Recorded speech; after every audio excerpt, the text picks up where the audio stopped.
Nah, gitu ya. Oke. Ini silakan teman-teman mau off cam, mau on cam, terserah bebas aja gitu. Mungkin sebelumnya Kevin, halo, selamat pagi Kevin. Halo, selamat pagi, Bu Fia. Oke, ya teman-teman sebelum kita mulai, mungkin saya persilakan kalau ada yang mau on cam, silakan. Karena kita mau ngecek apakah teman-teman udah on beneran atau enggak. Atau mungkin kalau nggak mau off cam, ya juga nggak apa-apa, tapi boleh react aja ya. Terserah mau react apa gitu. Oke, di sini kita mulai karena ada teman-teman yang memang mau beneran daftar ya. Ada dua teman-teman di sini. Kemudian sebelum kita mulai sesi sharingnya, saya mau biar pada semangat, saya mau nunjukin dulu untuk video LPDP ya, Mars LPDP gitu. Sebentar. Saya on, Kevin kedengeran nggak? Udah. Sudah terdengar. Oke. Ya teman-teman, jadi supaya semangat, supaya teman-teman tahu juga sebenarnya itu ini gimana. Nah teman-teman silakan bisa dengerin lagunya sambil lihat liriknya gitu ya, karena ini beneran ngena gitu. Jadi ketika kita mau daftar LPDP, kita harus beneran niat di awal kita tuh pengen berkontribusi buat negara. Jadi kalian bisa lihat dari liriknya ya.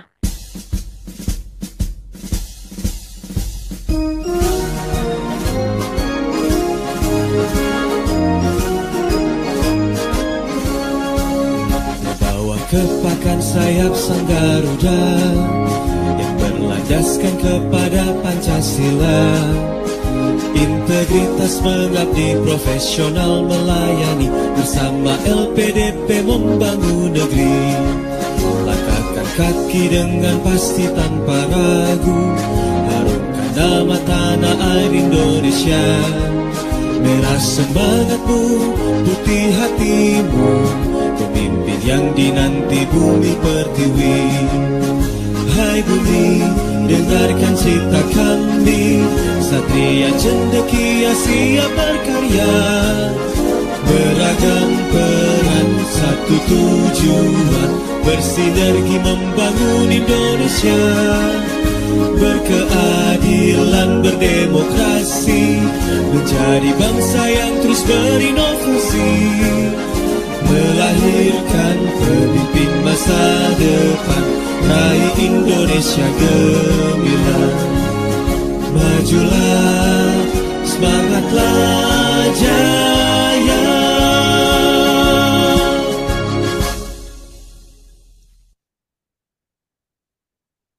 Oke, itu teman-teman ya. Jadi semoga agak sedikit semangat. Bentar, bentar, bentar. Oke, jadi mungkin di sini kalian dengerin ya masih biasa aja, saya nggak tahu. Tapi dulu ketika saya persiapan beasiswa, saya dengerin lagu ini bisa saya sampai nangis gitu ya, karena mikir, wah beneran gak sih bisa berkontribusi buat negara kayak gitu. Jadi nanti deh itu ceritanya di belakang. Mungkin kalau untuk sekarang langsung aja ya kita mulai.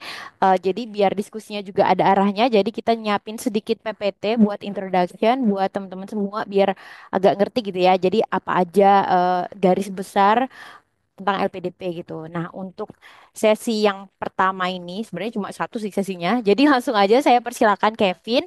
Nah, Kevin ini angkatan 2019. Jadi Kevin ini merupakan anak bimbingan akademik saya sebetulnya gitu ya. Jadi dia kalau Astra kan 2018, jadi Kevin bawahnya. Jadi dia lulus 3,5 tahun, tapi nggak ngambil APT ya, tapi langsung nyoba S2 kayak gitu. Jadi teman-teman ini opsional. Jadi kalau misalnya habis dari S1, misal kalian belum ada kesempatan buat apoteker karena kan juga harus nabung ya lumayan mahal gitu atau teman-teman mau nyoba ngambil beasiswa S2 dulu juga bisa kayak gitu. Nah, ini contohnya Kevin nanti mungkin Kevin bisa sharing ya dari persiapan Kevin gimana karena ini saya lihat kan mayoritas teman-teman banyak yang pengen ngambil S2. Kemudian nanti di akhir dari presentasi Kevin nanti saya lanjut ya karena saya mau jelasin yang versi buat persiapan S3-nya kayak gitu. Oke, mungkin Kevin langsung aja ya, Vin. Saya serahin ke Kevin. Silakan. Ya, baik. Terima kasih Bu Fia atas perkenalannya. Sebelumnya selamat pagi Mas dan Mbak semuanya. Assalamualaikum warahmatullahi wabarakatuh. Saya izin share screen terlebih dahulu ya. Apakah sudah terlihat ya Bu Fia? Ya, aman, Kevin. Silakan. Ya, baik.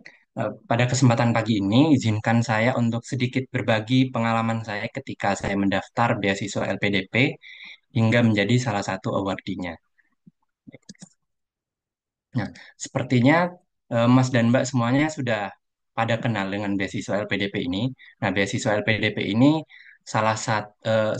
bukan salah satu sebenarnya, merupakan beasiswa yang dinaungi oleh Kementerian Keuangan secara langsung dengan beberapa jenis atau program beasiswa. Ada beasiswa targeted, contohnya itu beasiswa PNS, TNI, Polri. Kemudian juga ada beberapa juga beasiswa kerjasama dengan kampus-kampus di luar negeri.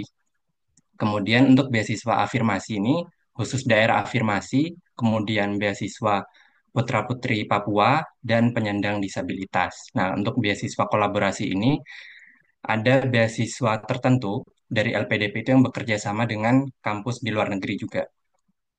Namun pada kesempatan kali ini kita akan bahas lebih dalam tentang beasiswa regulernya. Nah, untuk LPDP sendiri ini setiap tahunnya akan buka dua batch. Batch pertama itu pada awal tahun, kemudian batch 2-nya pada pertengahan. Untuk batch satu pada tahun ini itu pendaftarannya dibuka hingga 17 Februari ya. Dan untuk seleksi administrasi dibuka mulai 18 Februari, kemudian seleksi bakat skolastik 14 April, dan seleksi substansi atau wawancaranya itu dimulai pada 6 Mei. Nanti Mas dan Mbak mungkin bisa cek secara langsung di website LPDP-nya. Nah, untuk tahapan seleksinya dari beasiswa LPDP ini ada tiga. Yang pertama itu seleksi administrasi atau pendaftarannya. Kita mulai dengan pembuatan akun pendaftarannya, dan melengkapi berkas atau dokumen yang nanti diminta. Kemudian seleksi skolastik meliputi tes kemampuan verbal, penalaran logis, kemampuan kuantitatif, dan kepribadian. Namun perlu digarisbawahi, apabila Mas dan Mbak sudah memiliki LOE unconditional atau sudah diterima di kampus tujuan, maka tahapan seleksi skolastik ini sudah bisa dilewati aja. Kita nggak perlu ikut seleksi skolastik seperti itu. Kemudian yang terakhir, seleksi substansi atau tes wawancaranya. Biasanya ini mengenai esai yang sudah kita tulis di seleksi administrasi, kemudian prodi yang akan kita tuju nantinya, dan lain-lainnya nanti. Kita bahas lebih detail di slide selanjutnya. Ini untuk tahapan registrasinya. Jadi ada beberapa dokumen yang perlu disiapkan, mulai dari online form, kemudian juga apa yang perlu kita unggah. Untuk online formnya sendiri, biodata diri, kita nanti akan bahas lebih detailnya di slide selanjutnya. Nah, ada surat rekomendasi ini dari dosen, bisa dosen pembimbing akademik, seperti saya dulu langsung dari Buvia. Nah, kemudian bisa juga dari dosen pembimbing skripsinya, mungkin seperti itu. Kemudian ada yang terakhir ini esainya, komitmen kembali ke Indonesia, rencana pasca studi, dan rencana kontribusi di Indonesia. Nanti kita bahas juga lebih detail. Untuk yang perlu diunggah ini ada ijazah, transkrip nilai, sertifikat bahasa Inggris yang masih berlaku, seperti TOEFL ITP, IBT, atau IELTS, dan LOE unconditional. Nah, semua yang perlu kita unggah ini kita harus sesuai dengan peraturan yang sudah diminta oleh pihak LPDP-nya. Jangan sampai ada miss sedikit pun atau salah, karena itu sangat mempengaruhi diterima atau tidaknya nanti. Seperti contohnya nanti LOE unconditional. Jadi kita ketika sudah dapat LOE-nya itu harus yang unconditional. Jadi nggak ada persyaratan yang masih harus dibutuhkan. Semisal kita nggak lulus di bagian TOEFL-nya yang diminta dari kampus tujuan seperti itu. Untuk persyaratan bahasa Inggrisnya ini bisa nanti dicek di website LPDP-nya langsung juga. Nah, untuk biodata diri, ini ada beberapa yang akan kita isi nantinya. Ada informasi data diri, keluarga, pendidikan, pekerjaan, pengalaman organisasi, penghargaan, kemudian juga mungkin proyek yang pernah kita jalani, seperti itu. Nah, untuk informasi penilaian diri, kita juga akan diminta mengisi seperti kekuatan atau kelebihan pada diri kita, strong point, kemudian kelemahan dan kekurangan, pengalaman yang membanggakan dan kurang membanggakan. Nah, yang perlu digarisbawahi Mas dan Mbak di sini itu pada kelemahan sama yang pengalaman kurang membanggakan sebisa mungkin kita berikan solusinya juga. Nah, terus ada hal terakhir yang diajarkan pada diri sendiri, kesalahan yang pernah dilakukan apa saja yang selama kuliah ini, tugas di luar ruang lingkup yang seharusnya. seperti apa sih yang pernah kita kerjakan itu padahal di luar job desk kita dan pembeda dari peserta lainnya. Nah, ini yang perlu di-highlight juga. Kenapa LPDP itu harus menerima kita? Apa sih? Kenapa apa bedanya kita dengan peserta yang lainnya? Seperti itu. Nah, ini untuk contoh surat rekomendasi pada tahun 2023. Mungkin nanti bisa dicek juga apakah ada perubahan untuk tahun ini. Nah, untuk esainya, komitmen kembali ke Indonesia, rencana pasca studi dan rencana kontribusi di Indonesia itu terdiri dari 1.500 hingga maksimalnya 2.000 kata, meliputi dari perkenalan, alasan kenapa kita memilih prodi yang dituju, dan isu terkini. Kita sangkutkan dengan isu terkini yang ada, dan kontribusi apa yang akan diberikan. Oke. Nah, ini contoh esainya. Untuk contoh esainya sendiri ini saya ada beberapa punya saya pribadi dan ada beberapa saya ambil punya orang ya. Jadi pertama itu perkenalan, introduction-nya. Kita ceritakan tentang profil diri kita dulu secara singkat, meliputi latar belakangnya juga, perjalanan karir atau pencapaian. Nah, ini contohnya ada di sebelah kanan. Kemudian untuk rencana studinya. Nah, ceritakan tentang rencana studi ke depannya dan dikaitkan dengan isu terkini.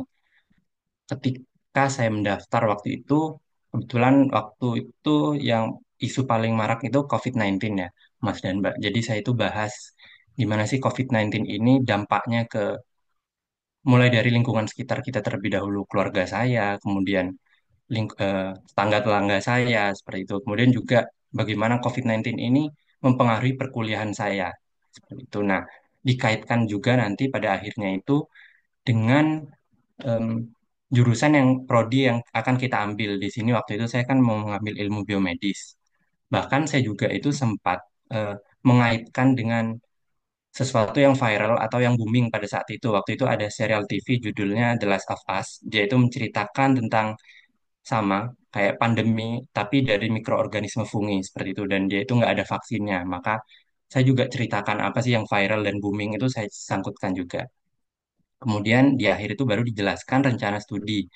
Jadi mata kuliah apa sih yang akan kita ambil itu yang berkaitan dengan permasalahan tadi yang sudah kita sebutkan. Mata kuliahnya ada apa aja.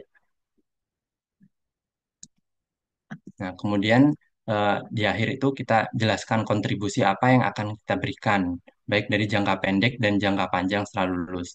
Dari pengalaman pribadi saya ini, ketika nanti seleksi wawancara, itu di akhir baru saya ditanyakan, jangka panjangnya tuh apa kontribusinya? Untuk 5 tahun ke depan tuh apa, seperti itu. Cuman waktu itu saya itu nggak sempat menuliskan untuk rencana 5 tahun ke depannya.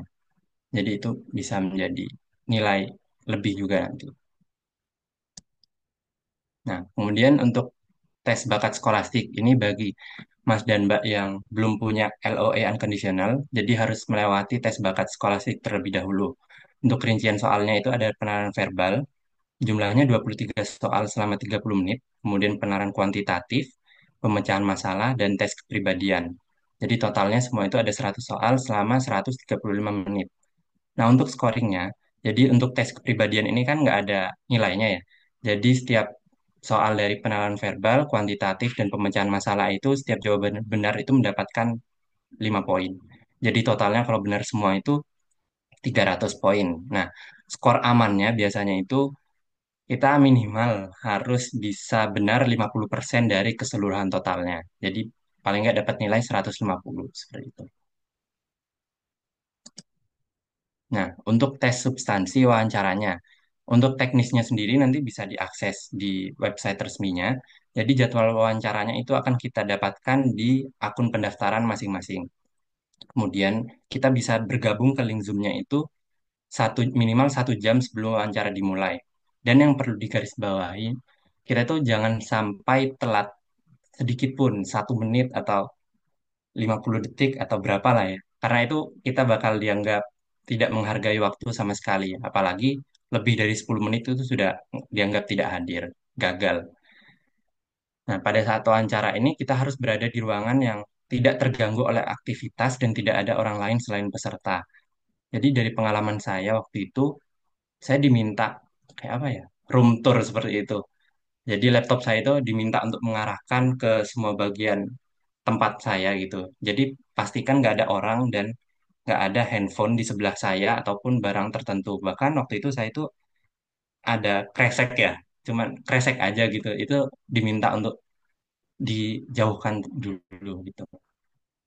Kemudian untuk outfitnya kita harus mengenakan kemeja atau batik yang sopan dan rapi dan tidak diperkenankan selama proses wawancara ini atau interview itu keluar ruangan, makan, atau menggunakan virtual background.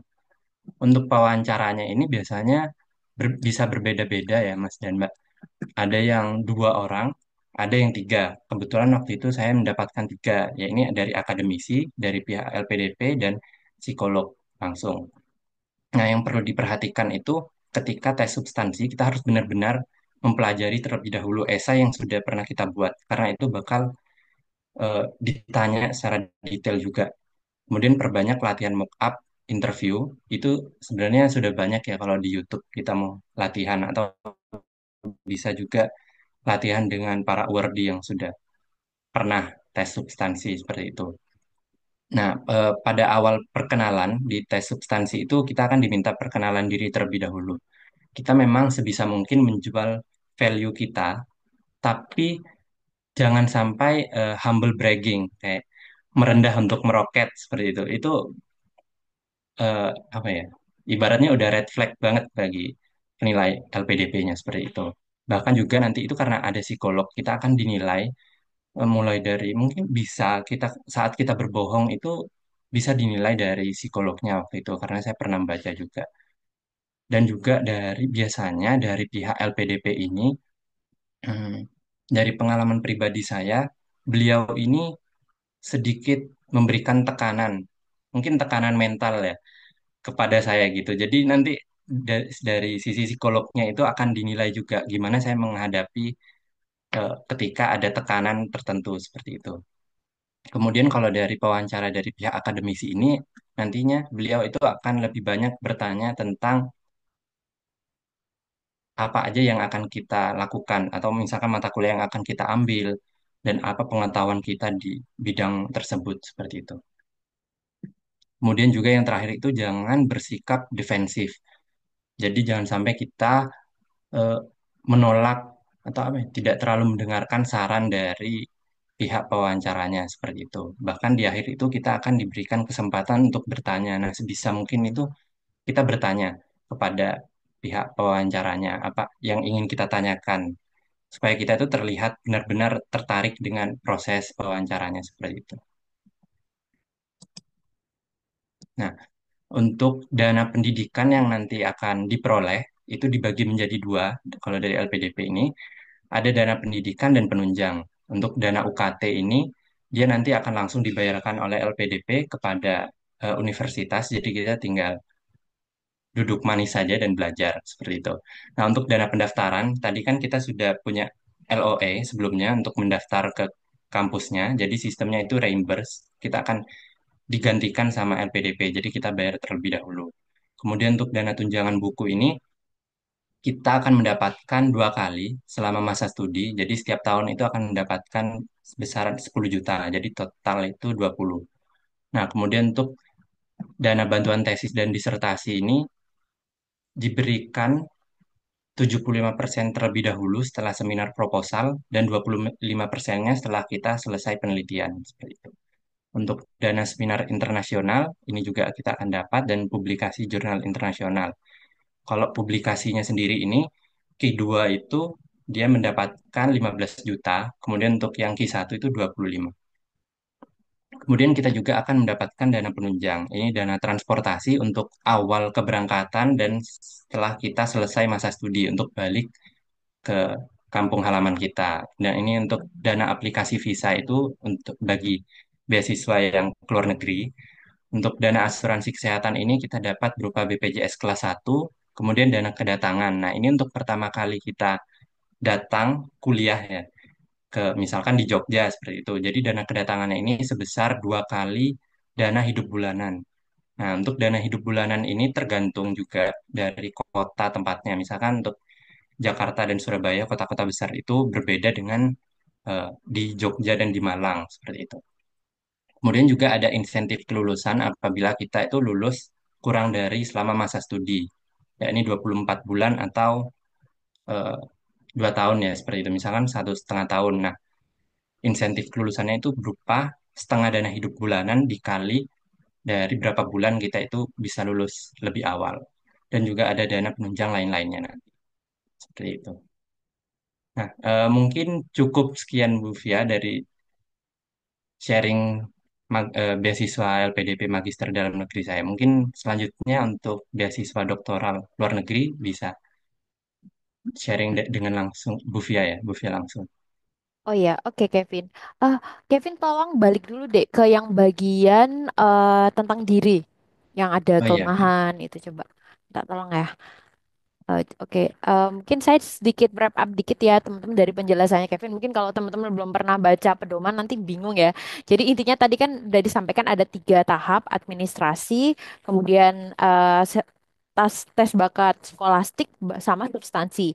Nah untuk masing-masing tahap ini harus disiapin. Menurut saya sih mendekati mau tahapnya karena beda ya pendekatan untuk persiapan di awal ini dengan nanti substansi bisa beda lagi. Jadi mungkin kita tadi karena secara umum ya, jadi belum jelasin detailnya. Nah, untuk awal-awal kalau misalnya teman-teman nih mau daftar substansi, jadi nanti ada ngisi apa online form. Jadi nanti daftar ke ada webnya, kemudian nanti disuruh ngisi beberapa data ini. Nah, mungkin saya sedikit cerita. Waktu dulu itu saya kan kemarin keterima LPDP-nya yang awal tahun 2024. Pada tahun 2023 itu sebenarnya saya maju mundur mau ikut apa enggak. Kemudian bayangin misalkan hari ini saya ingat hari Minggu waktu itu deadline-nya. Terus saya itu tiba-tiba kepengen daftar itu hari Minggu siang gitu kan dengan nggak jelasnya gitu. Jadi saya nyoba aja tuh buka webnya. Ternyata banyak banget yang diisi. Bahkan esai aja saya belum bikin. Terus saya coba aja nih procrastinate gitu kan. Bikin aja tuh dalam masih ada berapa waktu ya. Kalau siang ke malam berarti kan 12 jam lah gitu. Nyoba bikin. Ternyata nggak nutut waktunya karena memang ya nggak boleh semendadak itu gitu ya ada apa teman-teman semua. Jadi akhirnya yang awal tahun 2014 24 saya nyiapinnya agak lebih maju dikit lah gitu semingguan gitu. Tapi ya sebaiknya kalau bisa dicicil lebih dari itu. Karena apa? Banyak ini yang ditanya banyak ya. Misalkan teman-teman nih dari S1 organisasinya apa? Nah, itu kalau bisa di apa di data ya maksudnya tetap harus disimpan gitu ya, apa aja gitu organisasi, kemudian teman-teman ikut lomba kayak gitu penghargaan, dapat juara atau dan semuanya itu ditanya ya di biodata. Jadi harus recall. Bahkan saya waktu itu masukin kayak saya waktu juara masih SMA kayak gitu. Nah, itu juga kalau misalnya teman-teman masih ada datanya dimasukin aja kayak gitu. Kemudian ini yang penting juga yang selain sebelah kiri itu sebelah kanan ya, teman-teman. Jadi kayak kekuatan kelebihan. Nah, untuk tahu ini teman-teman harus tahu banget diri sendiri itu gimana. Contoh ya, misal eh kelebihan. Kevin, kamu kelebihanmu apa yang kamu tulis kemarin? Ingat gak? Kelebihan saya itu kalau nggak salah saya itu menulisnya tepat waktu Bu Fia. Tepat waktu. Oke, kelemahan apa? Satu aja. Kelemahan saya itu perfeksionis. Bu. Oke. Terus solusinya apa yang kamu tulis? Ya, solusinya biasanya saya itu eh, jangan apa ya? Kemarin itu ketika saya ingin mengerjakan sesuatu, sebisa mungkin saya tuliskan dulu tujuan akhirnya itu apa outputnya gitu. Jadi biar kasih batasan. Jangan sampai karena terlalu perfeksionis saya itu pengen yang bagus terus ditambahin lagi seperti itu. Jadi harus saya tulis kayak di schedule seperti itu Bu Fia. Apa yang harus Iya, eh, dilakukan yang saya gitu ya. inginkan Ha, ha, ha. dilakukan seperti itu. Iya, oke teman-teman, terutama yang udah mau apply nih kan ada ya Astro Alisi. Tolong dicek lagi ya. Jadi kekuatan sama kelebihan kalian apa dan ketika nulis kelemahan itu atau kekurangan itu harus ditambahkan solusinya apa gitu ya yang sudah dilaksanakan hingga saat ini. Maksudnya, contohnya misal saya nulis kelebihan saya kurang lebih sama kayak Kevin nih. Kelebihan dan kekurangan saya tulis saya adalah perfeksionis. Itu merupakan jadi dua seperti pisau gitu ya, pisau bermata dua kalau istilahnya orang-orang gitu ya. Kelebihannya karena ya dengan kita perfect berarti kan kita akan menyiapkan sedetail mungkin dan harapannya bagus bisa sempurna ya seperti itu harapannya. Tapi kekurangannya kalau terlalu perfect itu terlalu overthinking. Jadi kalau nggak perfect itu jadi nggak bagus gitu.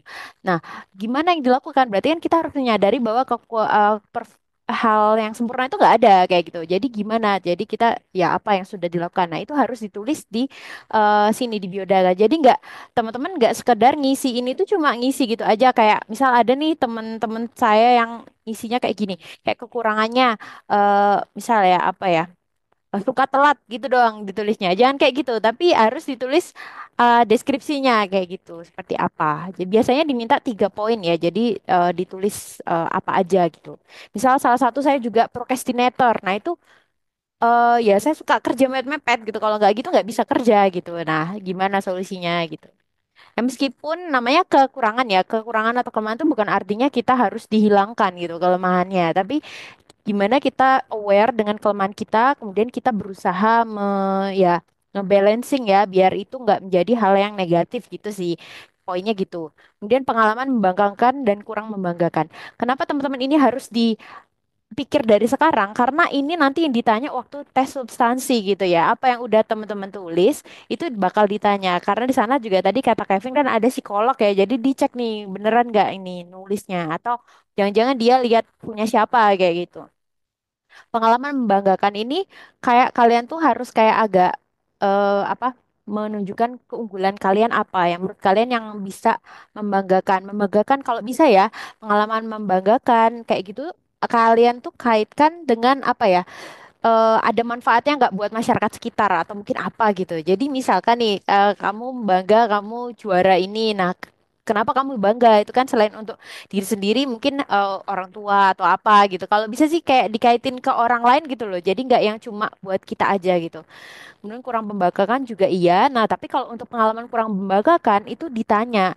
eh jadi kayak nanti kalau waktu kemarin sih saya ditanya ya kayak kurang membanggakan. Misalnya saya nulis apa ya? Saya waktu itu sempat ikut project ya, sempat ikut project. Saya projectnya sama 2 kali ini saya daftarnya gagal terus nih. Tapi akhirnya berhasil gagal di tahap ketiga. Nah, sebenarnya ada yang mau saya flexingin dari ini, dari saya gagal itu tadi. Tapi saya flexing saya tetap bertahan karena yang salah satu karakter yang pengen diambil oleh LPDP adalah resiliensi atau kekuatan kalian. Nanti di belakang akan saya kasih ya, saya highlight apa aja sih yang mau didapat, yang dicari kayak gitu. Kemudian hal terakhir yang diajarkan pada diri sendiri itu ya menurut kalian apa? Yaitu bisa dideskripsikan sendiri ya. Kesalahan. Nah, kesalahan kayaknya saya nggak ada pertanyaan ini sih Kevin. Mungkin agak beda ya sedikit. Eh, tapi saya ada pertanyaan. Saya lupa sih. Apa ada ya? Eh, lupa sih. Terus ada tugas di luar ruang lingkup ini iya gitu. Jadi ini saya kaitin sama kekurangan sih karena misalnya kekurangan saya itu saya suka sungkan kalau ada yang minta tolong saya biasanya saya bantu tapi jadinya saya kecapean kayak gitu jadi apa yang dilakukan kayak gitu boleh disampaikan. Alasannya kenapa sih kalian nggak ngelakuin apa melakukan tugas yang di ruang job desk-nya kalian gitu ya. Kemudian pembeda. Nah, pembeda ini tolong dibikin yang spesifik banget. Nah, misalkan teman-teman waktu daftar LPDP ini punya waktu S1 atau mungkin teman-teman ada yang udah kerja gitu ya. Nah, itu kaitin sama bidang kerja kalian kayak gitu. Gitu sih.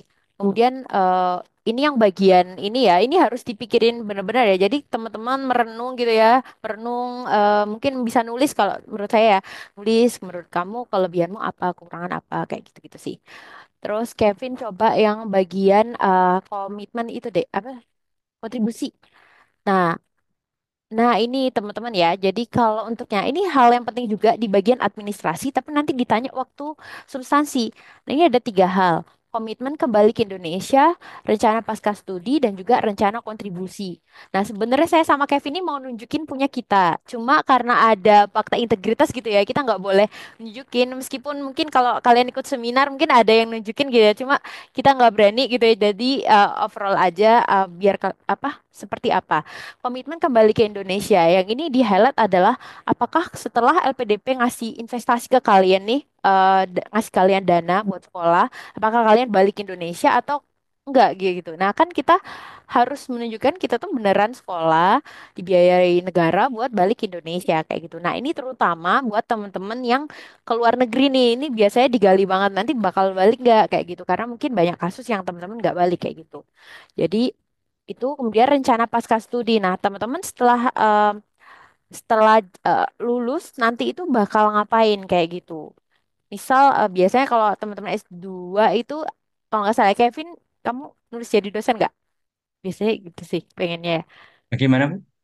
Rencana pasca studinya apa kemarin ngaitin mungkin mau jadi dosen atau enggak gitu biasanya sih Oh, ada teman-teman. iya, saya tulis seperti itu, Bu. Ya oke.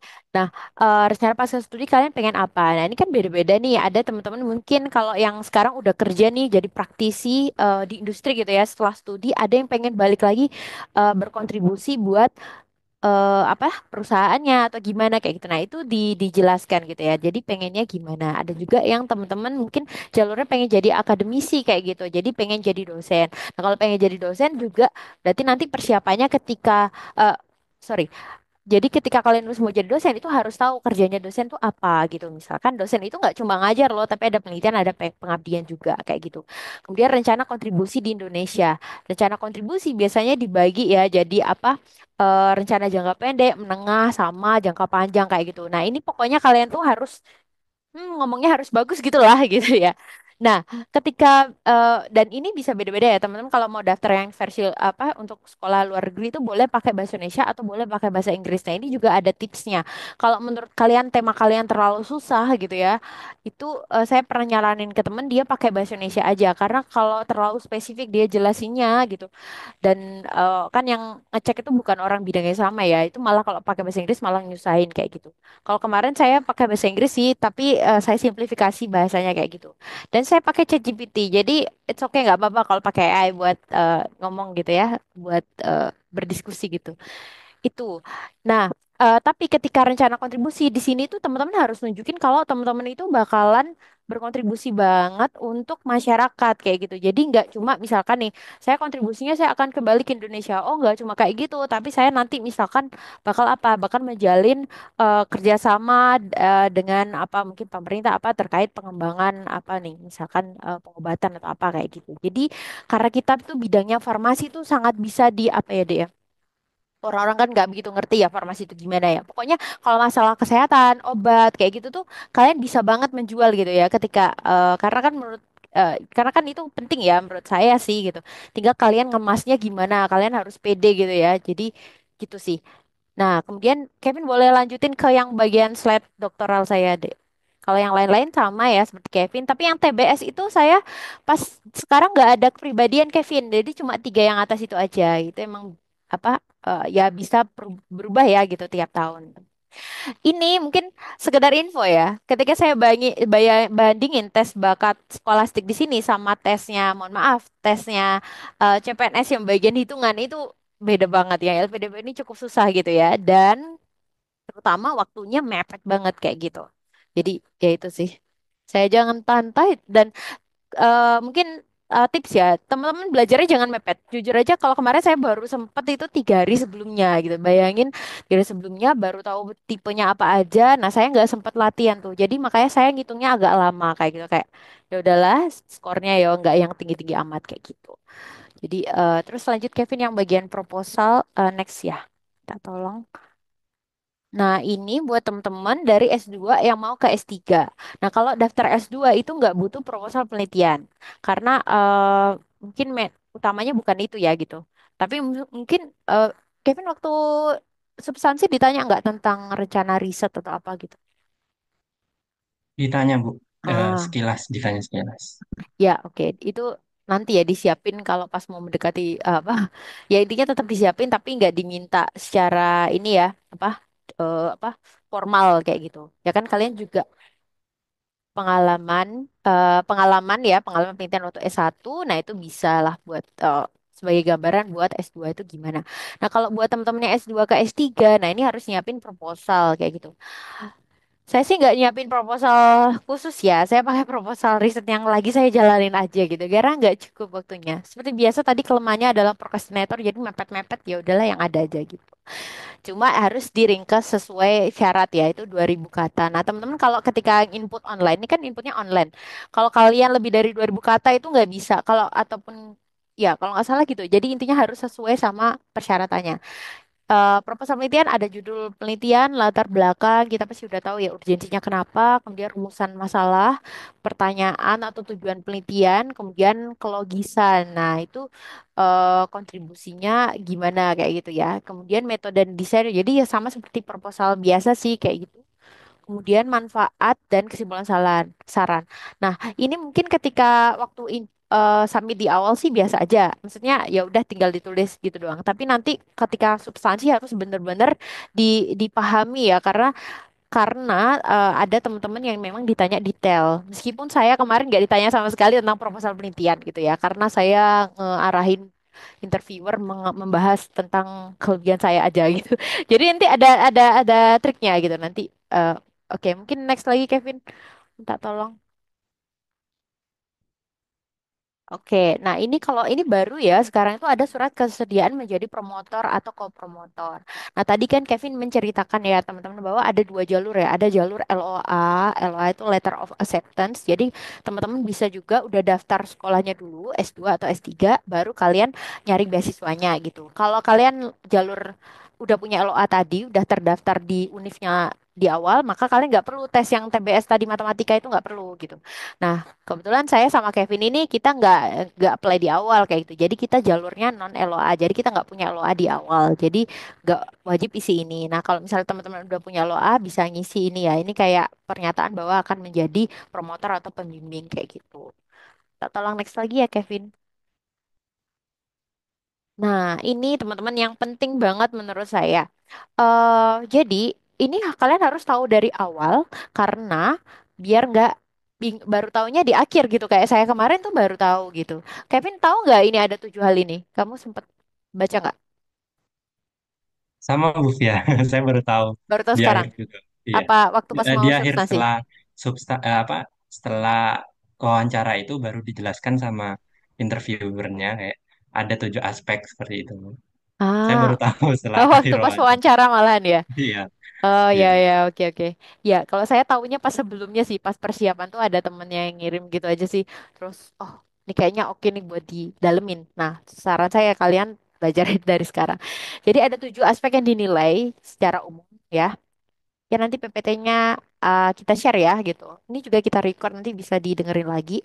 Yang pertama adalah pola pikir ada 7 saya bacain dulu ya. Pola pikir strategis, kekuatan rencana studi. Jadi beneran nih mau studi nih kalian mau studi S2 S3 udah yakin beneran. Kemudian kekuatan rencana pengabdian gitu. Apakah kalian beneran bisa berkontribusi buat masyarakat?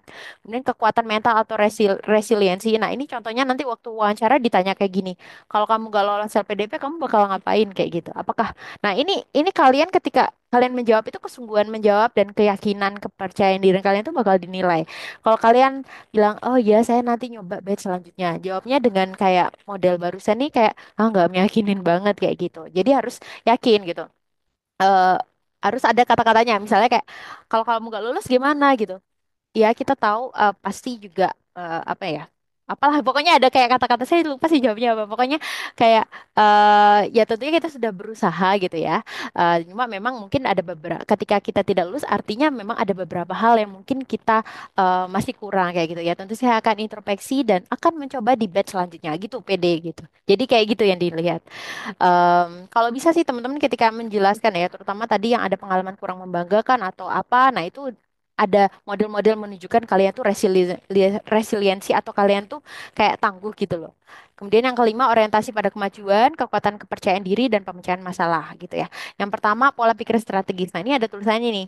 Jelaskan dengan mantap bahwa kamu mampu untuk menentukan tujuan hidupmu, seperti apa rencananya, bagaimana cara implementasi atau eksekusi, bagaimana kamu mengenali tantangan dan peluang yang bisa muncul saat ini kayaknya kepotong deh kayak gitu.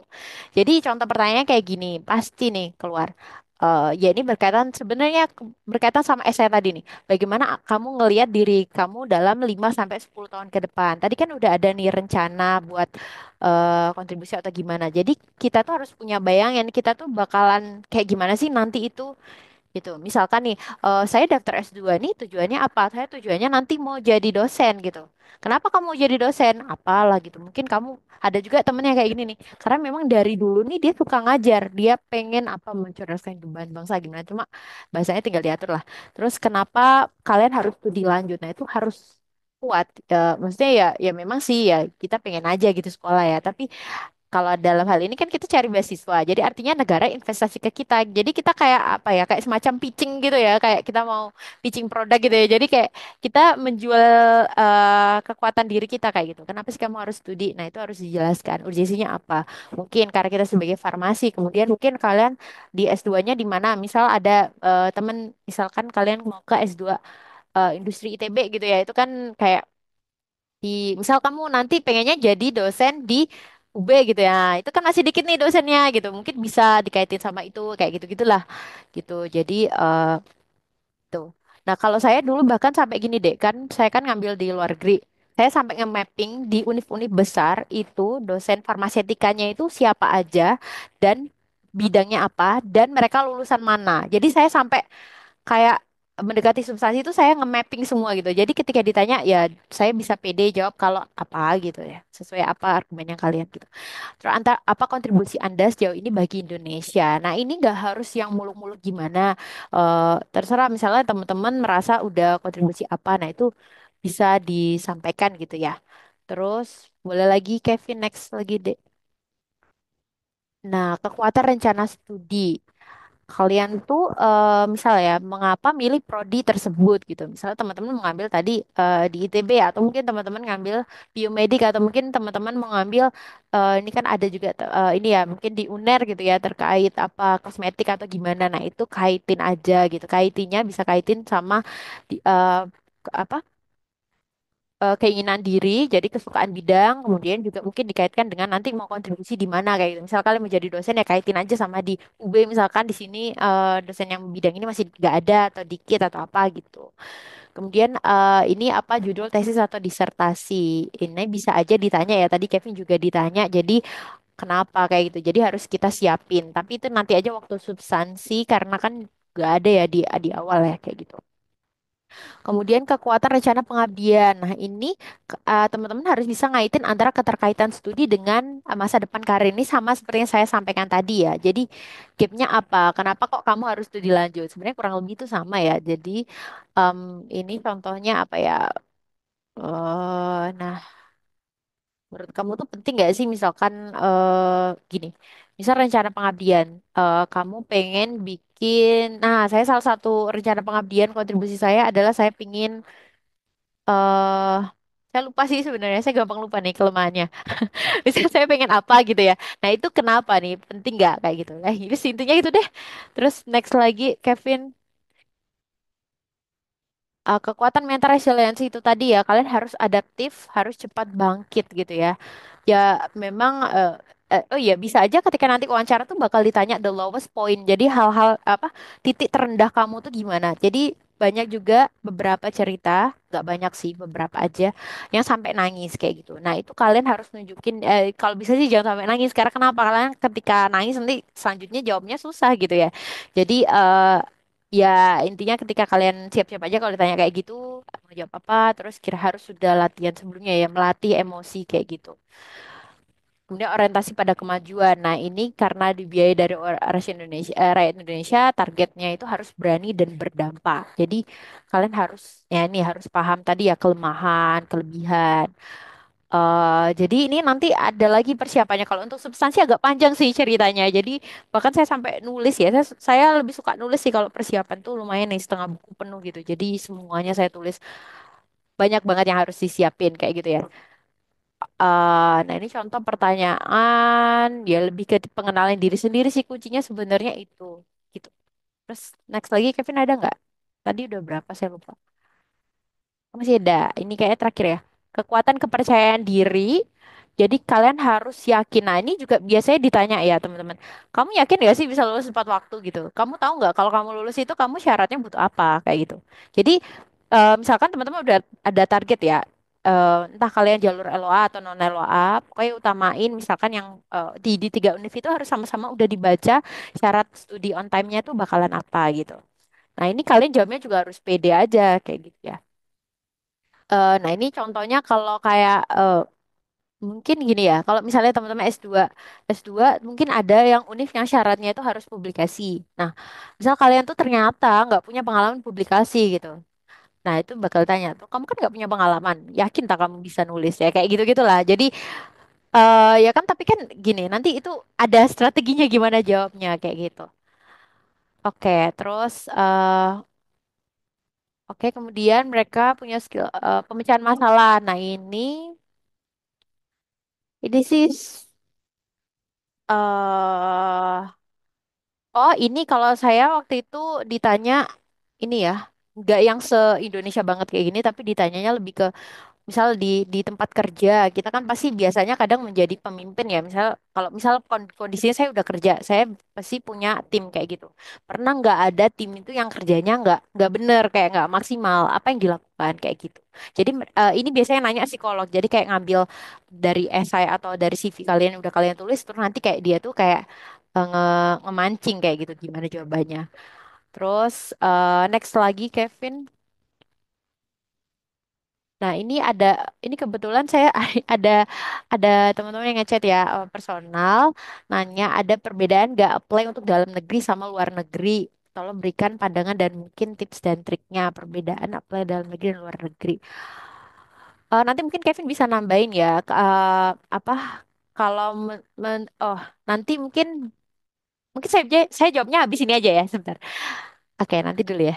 Ada 3 pertanyaan. Mungkin ini saran saya, mungkin juga nanti bisa ditambah Kevin. Yang pertama, kalau kalian mau daftar LPDP harus tulus beneran. Menurut saya ya ini personal, karena kita itu akan kembali kontribusi untuk negara. Misal nih, kenapa saya ngomong kayak gini? Karena saya misalkan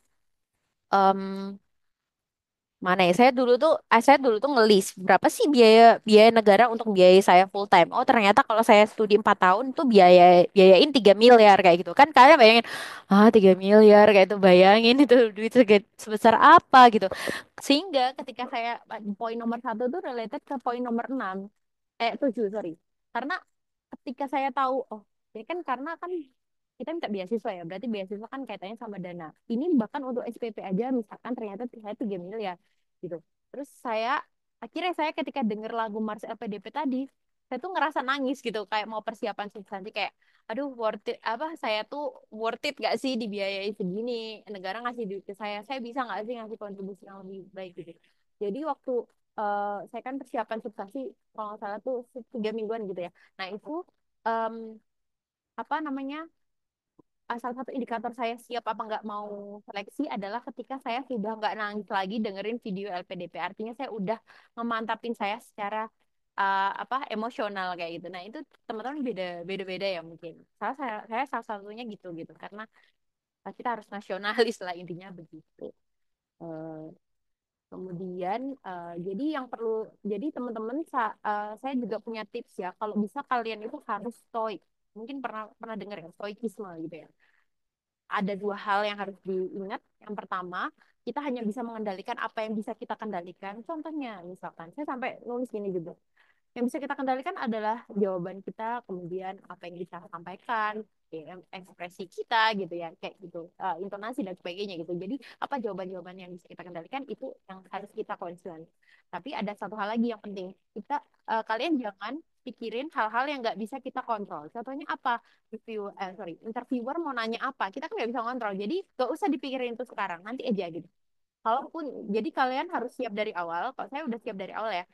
Eh, karena tadi harus prinsip stoik, jadi ya udah kalau misalkan ternyata saya nggak diterima, ya udah saya udah ikhlas dari awal. Karena apa?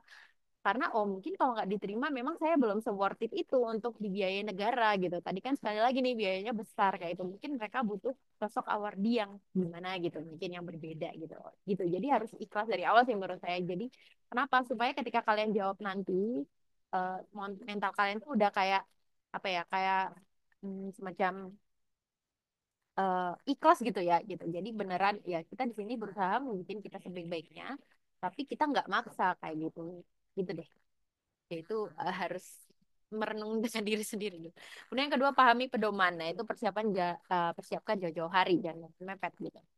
Eh, Isi formulir secara bertahap. Jadi kalau misalnya teman-teman udah daftar di webnya dulu, biar tahu nih isinya kayak apa aja gitu. Nanti bisa di save kok. Kemudian kenali diri sendiri sebelum melakukan pendaftaran. Harus tahu keunikan diri, potensi, kelemahan, dan lain-lain. Itu seperti yang kami sampaikan tadi ya. Harus kenalan sama diri sendirinya tadi gitu.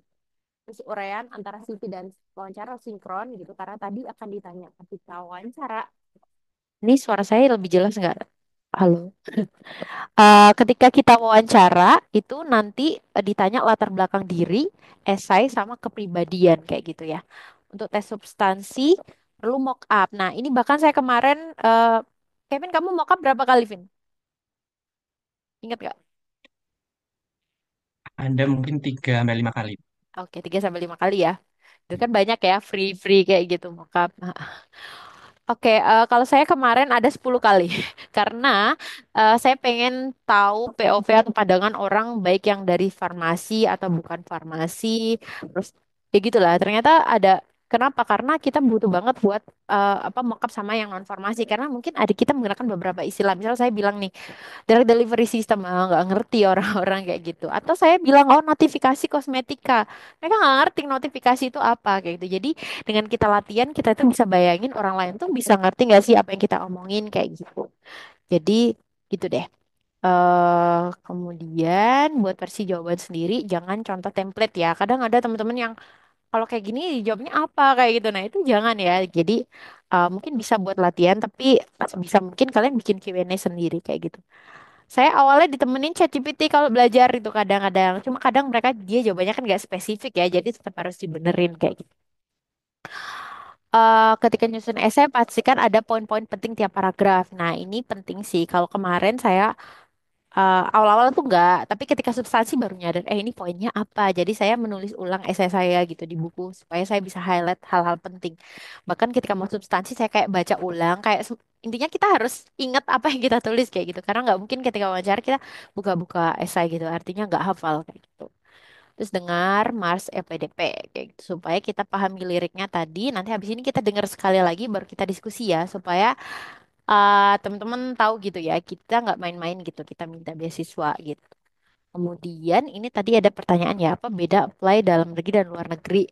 Nah itu kalau sebenarnya kalau dari mungkin Kevin minta tolong yang IELTS itu deh apa bahasa Inggris deh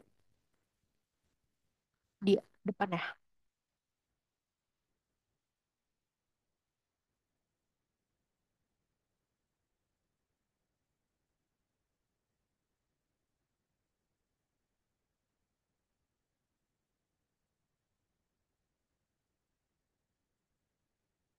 Mungkin ini ya Mbak Gadis. Jadi kalau secara apa sistem itu sebenarnya sama sih yang di-upload. Cuma yang agak beda ini persyaratan bahasa Inggris. Nah, ini teman-teman bisa lihat bahasa Inggris itu ada ada 4 sih sebenarnya. TOEFL ITP, TOEFL IBT, bedanya apa saya nggak tahu. Nanti silakan dicari aja. PTE akademik atau IELTS. Nah, kebetulan saya ambilnya yang IELTS. Kalau IELTS sama TOEFL ATP kayaknya beda ya. Kalau IELTS kan ada aspek writing, listening, reading, sama satunya apa ya? Listening, reading, writing, speaking kayak gitu. Nah itu beda skornya aja sih. Kalau misalkan magister dalam negeri itu berapa skornya? Nah ini beda di skor aja. Kalau ITP sama nggak ya? Sebentar. Oh, kalau luar negeri nggak bisa pakai TOEFL ITP yang magister ya, itu pakainya TOEFL IBT karena kalau IBT kalau nggak salah ada speakingnya juga kayak gitu. Terus skor IELTS-nya juga beda yang diminta. Kalau yang doktor dalam negeri sama luar negeri juga beda. Kalau luar negeri itu minimal IELTS 7 untuk overall score. Kayak gitu sih. Terus mungkin agak beda di persiapan waktu ini apa kalau kita daftar luar negeri berarti esainya harus benar-benar nunjukin kita bakal balik kayak gitu. Artinya ada nggak sih yang gandolin kita supaya kita bakal balik kayak gitu. Jadi harus meyakinin itu. Kemudian mungkin itu ya nanti bisa ditambahin Kevin. Apa Vin? Tambahan Vin menurutmu? Oh, Untuk perbedaannya ya, Bu, yang oh, dari dalam oh, negeri sama luar negeri. iya. Hmm, selain dari IELTS itu, saya kurang terlalu ini sepertinya, Bu. Aware kalau yang dari luar negeri seperti itu. Hmm. Oke, oke. Oh, mungkin ini kalau waktu wawancara akan ditanya tentang keluarga nih. Nah, ini saya Oh sempat iya, ngeyel-ngeyelan kemarin ceritanya Vin itu. Ditanya, nanti kalau sekolah anaknya keluarganya gimana? Anaknya dibawa nggak gitu? Nah, posisi ini saya belum punya kesepakatan dengan suami nih ceritanya nih teman-teman. Jadi saya jawabnya, saya nggak bawa anak gitu. Karena kalau bawa tuh saya juga nggak bakal bisa kerja gitu. Tapi kalau nggak bawa nanti kangen gitu. Tapi posisi ya saya harus memutuskan satu kan, nggak boleh bimbang. Jadi saya ngeyel banget kalau saya nggak bawa anak dengan berbagai macam alasan. Ya gitu-gitu deh. Kaitin dengan support system, dengan apa-apa kayak gitu. Nanti ngelesnya gitu. Makanya tadi tadi kan Kevin bilang ya, waktu wawancara itu kita nggak boleh yang ngeyel banget nyalahin penguji, Ya, dan kita nggak boleh sombong banget. Nah itu saya, kesalahan saya tuh itu tadi.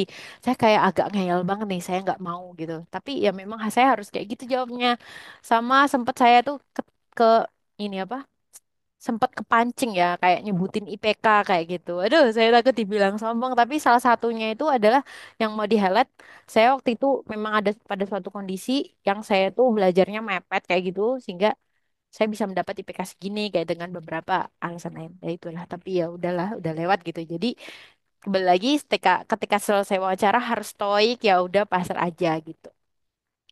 Mungkin itu ya. Terus untuk surat rekomendasi bisa dengan dosen siapa aja. Buat rekomendasi ini teman-teman terserah ya. Misalkan bisa dosen PA kayak misalnya Kevin ini kan mahasiswa akademik saya ya, bimbingan akademik gitu. Jadi saya udah tahu bener nih Kevin kayak gimana. Jadi saya bisa ngasih rekom ke Kevin. Atau mungkin teman-teman bisa minta ke apa satunya dosen skripsi kayak gitu. Dosen pembimbing skripsi, skripsi. apa bimbing skripsi yang paling enak gitu yang mana itu boleh. Atau mungkin kalau teman-teman misal udah kerja, kayaknya bisa minta ke tempat kerja asal teman-teman balik ke sana sih. Tapi kalau biasanya kalau lebih ya gitu sih. Sebenarnya nggak apa-apa asal teman-teman balik ke sana setelah studi gitu. Kemudian ada contoh materi yang harus pelajarin nggak? Misalkan untuk penalaran verba numerik karena katanya lebih susah dari CPNS. Nah itu ada sih.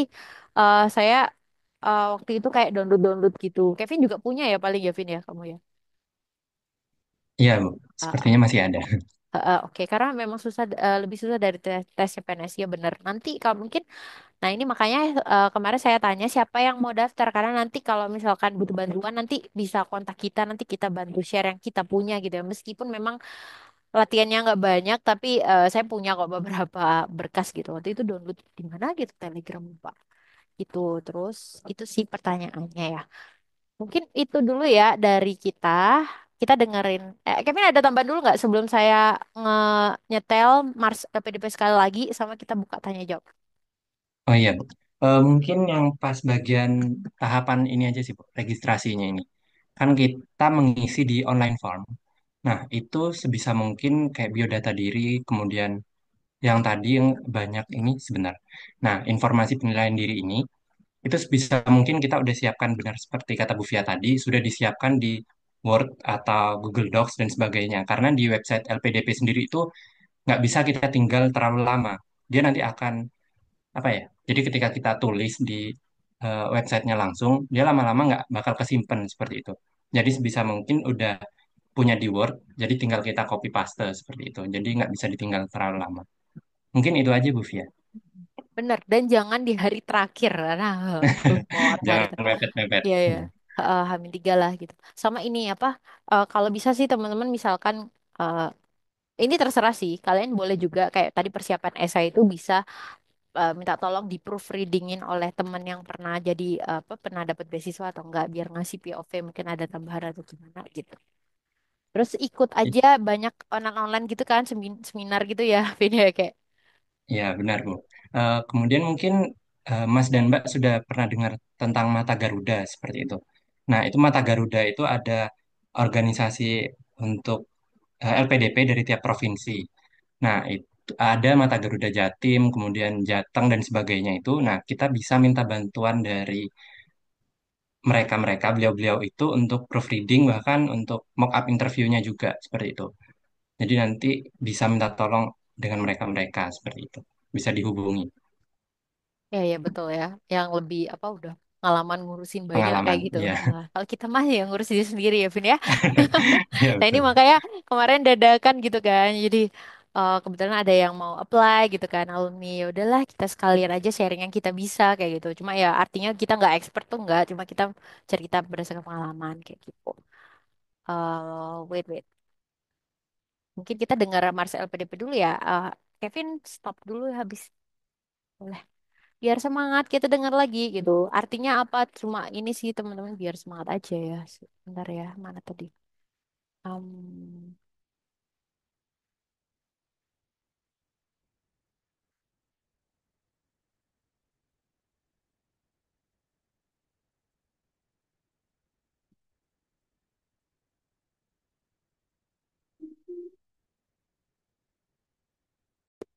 Oke, semangat ya, sebentar. Kalau kalian lagi down, boleh dengerin ini semangat atau dengerin lagu Indonesia Raya boleh. Soundnya kedengeran nggak, Vin? Sudah terdengar, Bu? Oke, Sudah. ulang ya. Ah.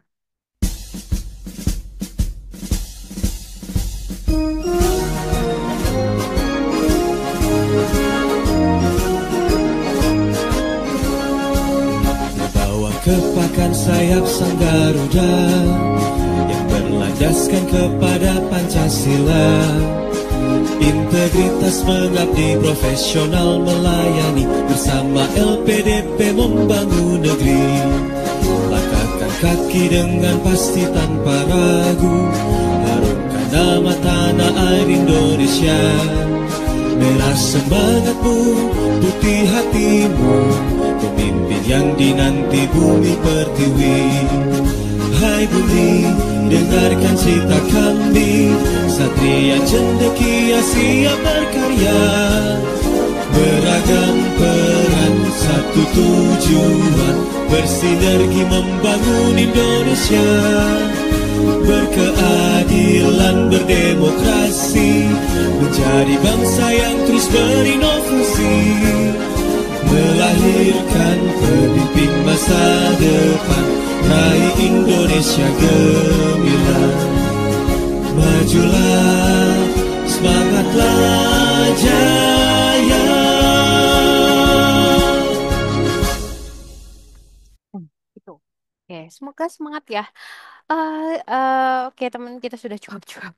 Sebenarnya banyak yang mau diceritain, tapi nanti aja. Mungkin kalau mungkin teman-teman ada yang beneran pas mau persiapan gitu ya. Wait, ini ada yang nanya. Mungkin ini kan kita udah sesi tanya jawab ya. Ini teman-teman boleh silakan langsung on mic langsung. Tapi ini ada yang nanya di kolom chat ya. Apakah saat wawancara ada pertanyaan di luar poin sebelumnya yang udah dijelasin? Seperti kita sebagai suami atau istri dan misal sudah punya anak nanti akan mempertanggungjawabkan kepada keluarga seperti apa, misalkan meninggalkan anak dan sudah di luar gitu. Oke, gimana ya? Oke, wait. Saya lihat catatan saya dulu ditanya apa ya.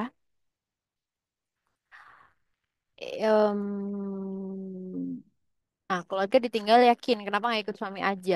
Kenapa suami nggak ikut aja gitu? Nah, itu harus jawabnya strategi ya. Jadi ini juga ketika wawancara itu kita harus belajar menjawab diplomatis. Saya juga agak susah sih, tapi ya kemarin saya jawabnya kayak gini.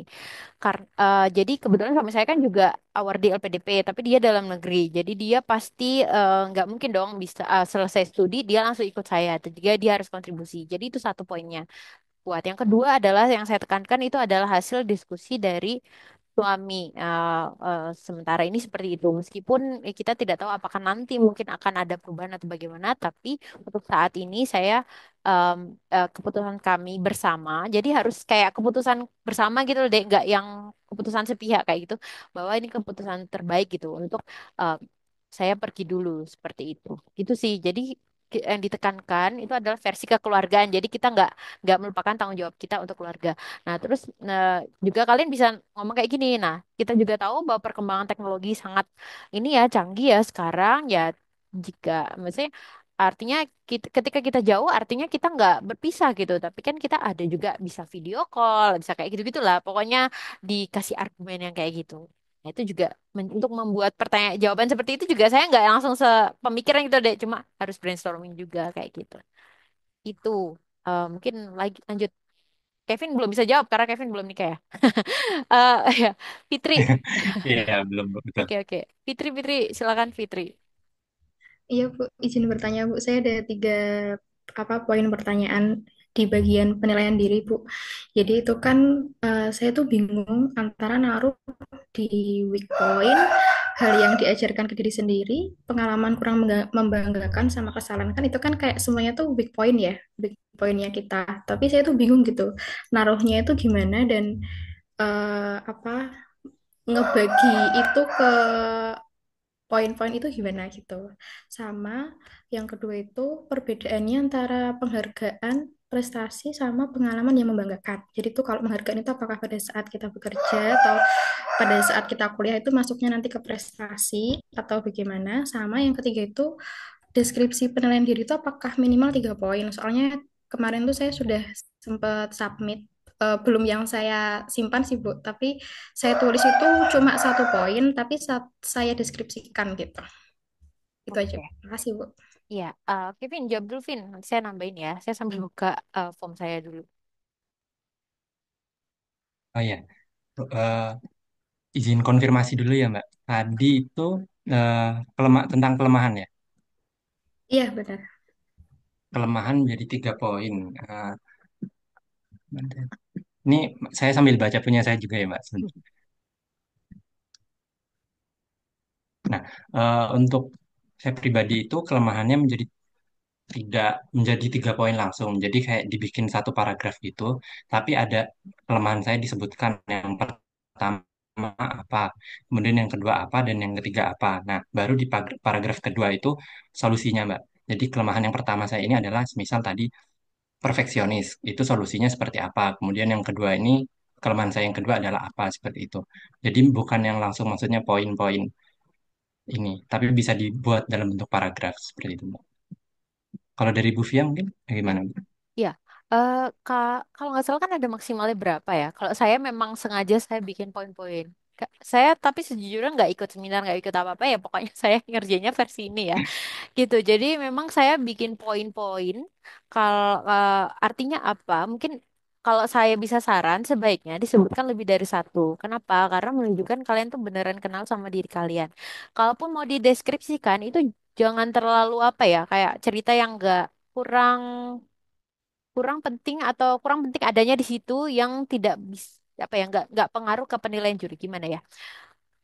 Jadi tulis aja yang penting aja gitu. Jadi misal jangan kayak gini. Saya adalah gitu. Itu nggak usah sih. Kalau mau langsung to the point juga nggak gitu. Tapi kalau mau des paragraf juga nggak masalah. Tapi saran saya sebaiknya bisa lebih satu, di mana dari kelemahan, sorry, kelebihan ini adalah yang kalian pegang teguh, yang menurut kalian ini beneran kelebihan kalian yang kalian bisa tonjolin waktu saat wawancara kayak gitu.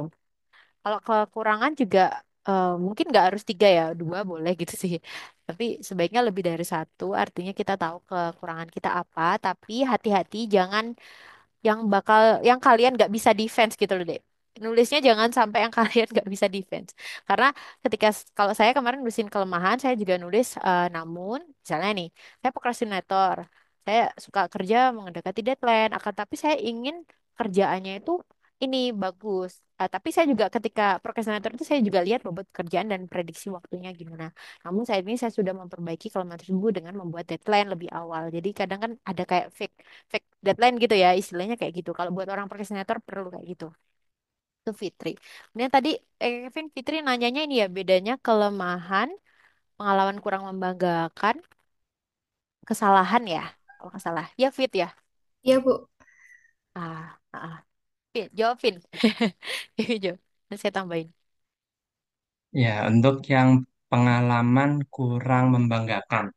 Kalau dari saya pribadi, Mbak, pengalaman yang kurang membanggakan itu saya ceritakan misalkan kenapa saya pada saat semester 3 itu, pada saat memasuki awal pandemi COVID-19, IP saya itu menurun drastis seperti itu. Nah, itu suatu pengalaman yang menurut saya itu mengecewakan atau kurang membanggakan. Dan untuk kesalahan yang pernah dilakukan, nah, ini perbedaannya dari saya sendiri. Kesalahan yang pernah saya lakukan adalah mengadopsi eh, teknik belajar orang lain. Jadi saya paksakan, misalkan ada orang lain yang teknik belajarnya mungkin seperti Bu Fia, mepet-mepet ya Bu. Ya, Nah, itu betul. ketika saya paksakan ke diri saya itu, waduh, ternyata nggak bisa saya yang seperti itu.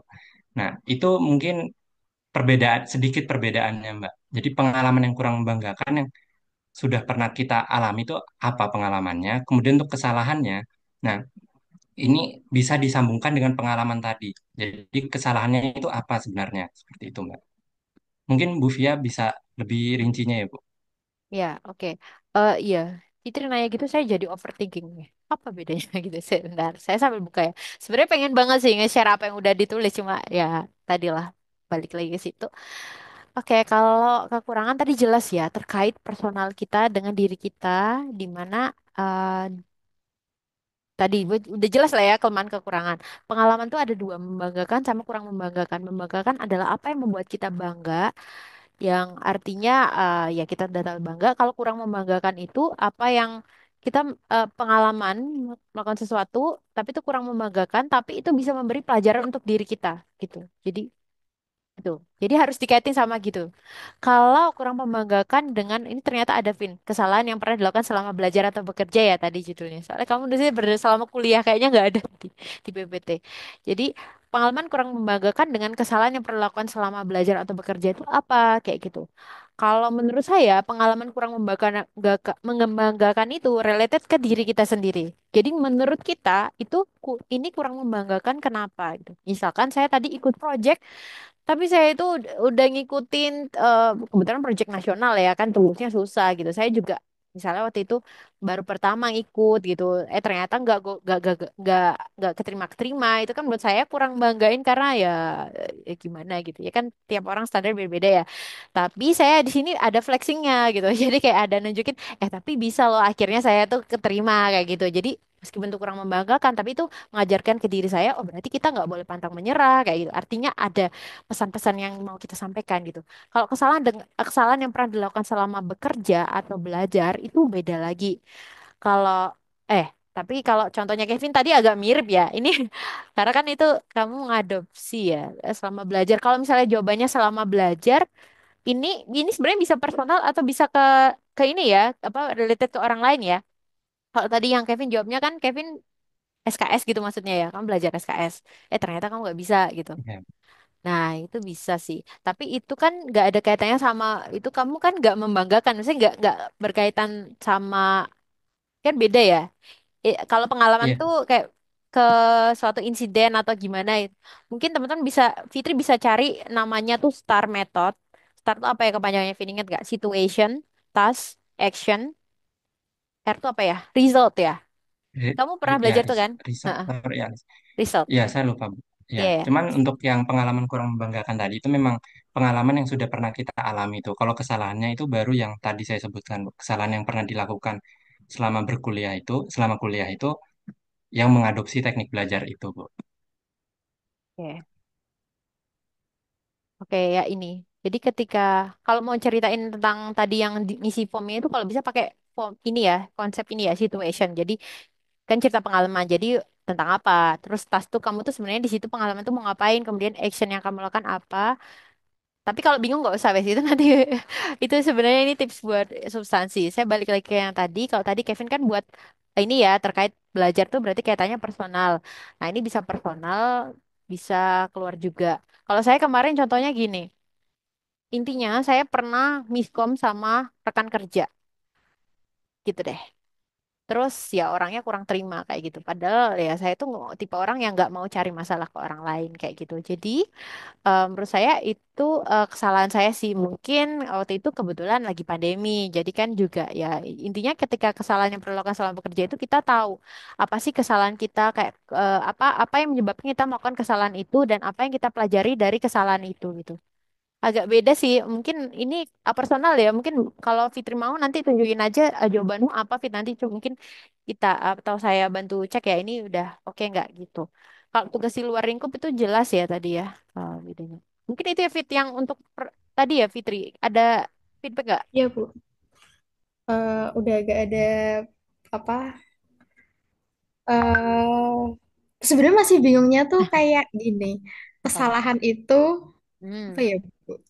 Kesalahan itu tuh kayak kita kan itu kan sama kayak weak point-nya kita. Misalnya tuh kemarin tuh saya nulis. Jadi saya tuh sama kayak kayak Bu Via, saya tuh prokrastinator. Nah, itu kan juga kesalahan yang saya lakukan gitu, Bu. Oh, itu nggak salah Fit. Siapa yang bilang salah? Itu nggak salah oh, ya. Nggak Tapi itu salah Fit. juga masuknya weak ke weak point gitu. Eh, itu itu ini ya, itu sifat ya kepribadian. Itu bukan kesalahan dan juga bukan pengalaman. Jadi itu masuk ke big point, betul. Tapi kan itu bisa jadi kelebihan sebenarnya. Jadi kita sebenarnya procrastinator tuh apa? Karena banyak hal sih. Bisa karena pekerjaannya banyak, bisa karena saya tuh yakin sih bisa selesai tepat waktu atau gimana. Tapi itu masuk big point sih sebetulnya ya. Tapi bukan kesalahan Fitri. Mungkin nah kamu bisa ceritain kesalahan apa sih Fit yang muncul dari kamu procrastinator pernah nggak kira-kira? Apa contohnya misal? Eh, Kalau misalnya prokrastinator jadinya kerjaan saya yang lakukan itu dia nggak bagus dan mepet deadline kayak gitu. Kayak ada yang pernah fatal mungkin? Belum sih, belum ada. Ya, oke. Mungkin, nah kalau yang di highlight beda ya. Kalau kelemahan tadi adalah sifat procrastinatornya. Kalau kesalahan mungkin adalah saya pernah terlambat mengumpulkan tugas. Hal ini disebabkan karena sifat saya tadi yang procrastinator. Terus apa sih? Kamu mungkin bisa cerita, lebih cerita dikit sih tugasnya itu kenapa, seurgent apa kayak gitu. Terus apa yang kamu lakukan untuk meredakan dari kesalahan itu tadi. Itu sih, Fit. Apakah kamu misal minta maaf sama orangnya itu atau mungkin apa kayak gitu Fit lebih ke cerita ininya sih apa kalau tadi kan sifatnya ya kalau ini lebih ke dari sifat itu apa kesalahan yang kamu timbulkan dan apa yang kamu pelajari dari salahmu itu gitu Fitri.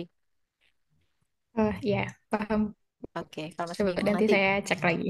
Oke kalau masih bingung nanya ya betul ini Sama yang tadi Bu, yang bedanya penghargaan sama prestasi. oke oke wait wait. Prestasi prestasi itu juara juara gitu ya kalau penghargaan itu saya siapa ya wait. Eh, ada ini beda nggak ya, Vin? Apa poinnya, Vin? Eh, beda tuh. Iya, eh, poinnya itu berbeda, Mbak. Kalau dari prestasi, nah sebentar,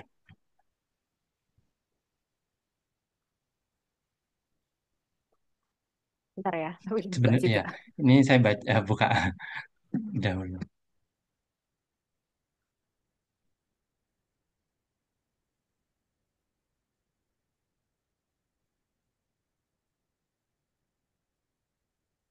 Oh ya, nah kebetulan karena kemarin itu bisa dibilang saya belum punya prestasi ya, Mbak. Jadi di kolom prestasi itu saya kosongin. Nah, untuk prestasi ini dia itu ada 3 poin. Jadi tahun kita mendapatkan prestasinya, kemudian prestasinya itu apa? Misalkan juara satu paduan suara, misalkan untuk tingkatnya itu ada tingkat juga, tingkatnya misalkan provinsi atau nasional atau internasional. Sedangkan penghargaan ini contoh bentuknya itu ada bentuk penghargaan. Kalau dari saya sendiri itu cuman mengisi di penghargaannya, seperti piagam penghargaan tim desa binaan. Nah, yang memberikan ini siapa? Kepala Dinas Pertanian, seperti itu. Mungkin apa sudah bisa menjawab, Mbak? Atau masih bingung? Oh iya, jadi kalau kemarin itu saya ngisinya kalau prestasi ya yang juara tadi, juara Iya.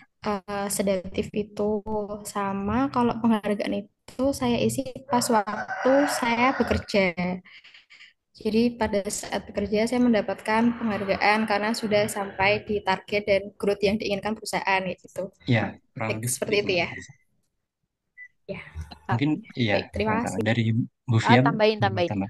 Kalau menurut saya ya, prestasi itu berarti lomba ya. Berarti misalnya juara satu, juara dua, atau berapa. Kalau penghargaan itu, misalkan contohnya saya ngisi soalnya, misal best paper kayak gitu. Itu kan sebenarnya bukan perlombaan, tapi kayak penghargaan gitu. Jadi kayak apa ya, bukan kompetisi kayak gitu sih. Mungkin itu Fit, tapi mungkin kalau bingung nanti bisa tanya aja ya, ini termasuk apa gitu. Tapi overall masukin aja, mau di mana-mana aja. Yang penting udah dimasukin. iya siap Bu Fia, makasih Bu. Ada yang nanya, ini Savana nanya ya, mau nanya gimana cara ngeyel yang baik. Oke, coba Vin kamu ngeyel yang baik gimana? Nanti saya tambahin. Ngeyel yang baik ya, Bu. Hmm,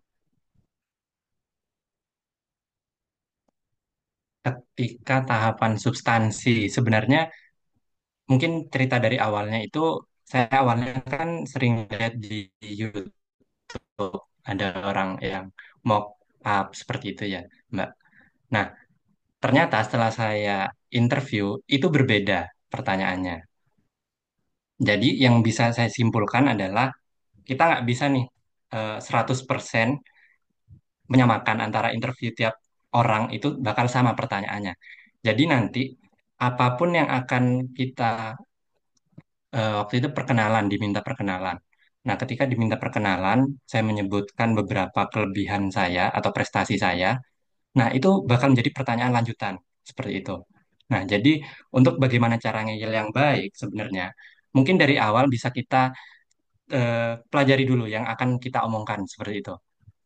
Jadi sebisa mungkin jangan sampai menimbulkan apa ya kayak pancingan seperti itu. Pertanyaan pancingan yang bakal membunuh diri kita sendiri. Seperti tadi misalkan ditanya tentang keluarga. Biasanya nanti akan ditanyakan kayak kalau kita nggak mau bawa keluarga, oh waktu itu pengalaman saya ditanya, semisalkan nanti ada keluarga saya sakit, kemudian tapi saya di satu sisi saya masih berkuliah seperti itu. Itu apa yang harus kita lakukan? Nah, jawaban saya pribadi itu kan kita nggak mungkin bilang, oh saya bakal tetap lanjut kuliah nih. Keluarga saya biar nanti yang menangani itu ya keluarga yang di rumah itu justru apa ya? Kayak memperlihatkan sifat kita yang nggak peduli justru seperti itu. Atau misalkan sebaliknya, saya ini melepas tanggung jawab saya sebagai award di LPDP, jadi kuliahnya saya tunda dulu, saya balik kampung seperti itu. Jadi cara ngel yang baik gimana ya caranya agar kita bisa win-win solution.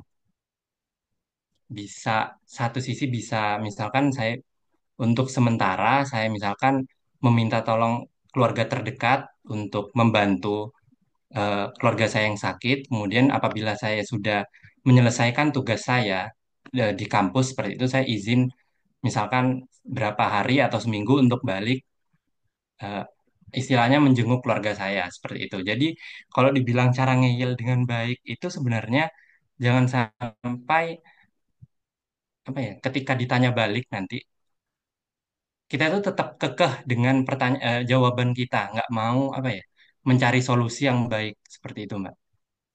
Kalau dari Bu Fia mungkin ada case yang benar-benar ini nggak? Ya, Karena kemarin sepertinya nggak, kalau dari saya pribadi itu nggak ada yang sampai ngeyel gitu. iya. Sebenarnya ngeyel ini tergantung topik ya, Vin ya. Jadi apa apa yang mau diayelin. Kalau misalkan itu masukan dan gini, pertama ketika interview harus lihat dulu nih orangnya tipenya gimana, apakah galak ataukah enggak. Kan bisa kelihatan dari cara ngomongnya gitu kan. Nah, kemudian kita juga bisa memprediksi kira-kira orang ini bisa diayelin apa enggak. Ketika kita ngomong, kalau dia misalkan yang defense banget orangnya itu kan susah. Kalau kamu ngeyel, kamu nanti dikasih nilai yang jelek gitu ya gitu. Jadi tergantung konteksnya. Kalau misalkan kemarin ya kebetulan yang interview saya tuh lumayan agak baik-baik menurut saya sih gitu. Nah kemudian tadi benar kata Kevin, kita tuh harus sudah siap mau ditanya apapun. Kamu sebelum sebelum wawancara harus sudah nyiapin. Misalkan nih contohnya ya, kan mungkin pernah lihat bikin mind map. Misalkan ada kalau kita harus bikin pertanyaan. Misalkan what, why dan how. Contohnya what. What is your strength? Apa sih kelemahan, kelebihan, life goals, terus hardest moment dan sebagainya itu what? Kita harus siapin gitu.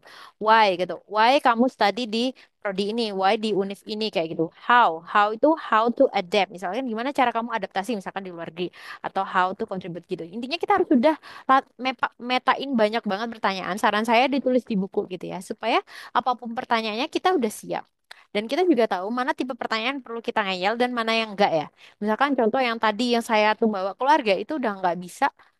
Itu saya harus exact jawabannya itu. Kalau saya malah pelintan, saya bakal bakal minus di situ. Jadi ngeyelnya nggak yang ngeyel yang, oh nggak bisa Pak itu kayak gitu, nggak kayak gitu gitu ya. Jadi kan ada tekniknya ya. Pertama kita kan harus kayak oh iya Pak, itu saran yang baik Pak. Tapi berdasarkan ya itu kan sebenarnya skill aja sih komunikasinya. Makanya itu kita perlu ngelakuin yang namanya mock up tadi. Mock up itu latihan. Bahkan saya tadi kan bilang saya mock up-nya banyak. Mock up pertama saya itu saya ngerasa gagal banget nih. Karena yang pertama itu 3 orang ya. Ada informasi juga. Nah itu saya ngerasa gagal banget. Kenapa? Karena saya benar-benar belum belajar. Jadi kayak saya ngehang-hang gitu. Jadi nggak bisa defense kayak gitu. Apa sih urgensi penelitiannya gitu? Nggak bisa. Kalau penelitian sih bisa ya. Nah, tapi kebetulan waktu itu dia farmasi, jadi dia tahu lebih detail kayak gitu. Intinya kita harus nyiapin baik-baik sih kalau kita tahu apa yang mau kita omongin dan kita bisa tahu karakter orang dan kita udah latihan gimana cara ngomong yang oke. Semoga bisa sih itu ngeyelnya dengan baik. Dalam artian ngeyelnya pada hal yang memang kita prinsip ya itu sebenarnya gitu. Tapi kalau misalkan masukan, ya berarti ya oke diterima aja gitu. Mungkin itu sih, Dek.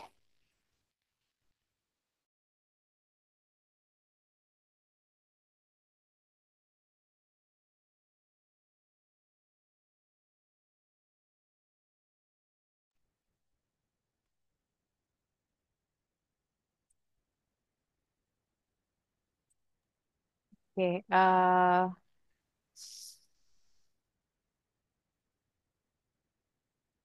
sebentar ya kayaknya. Kevin boleh dijawab dulu ya. Ini ada urgent situation dulu. Sebentar. Ya, baik.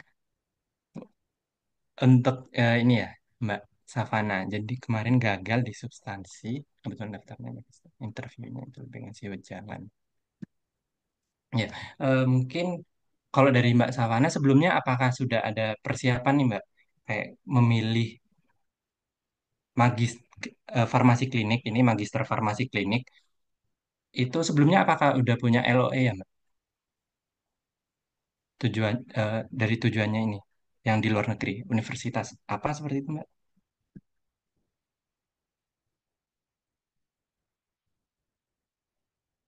Oh iya.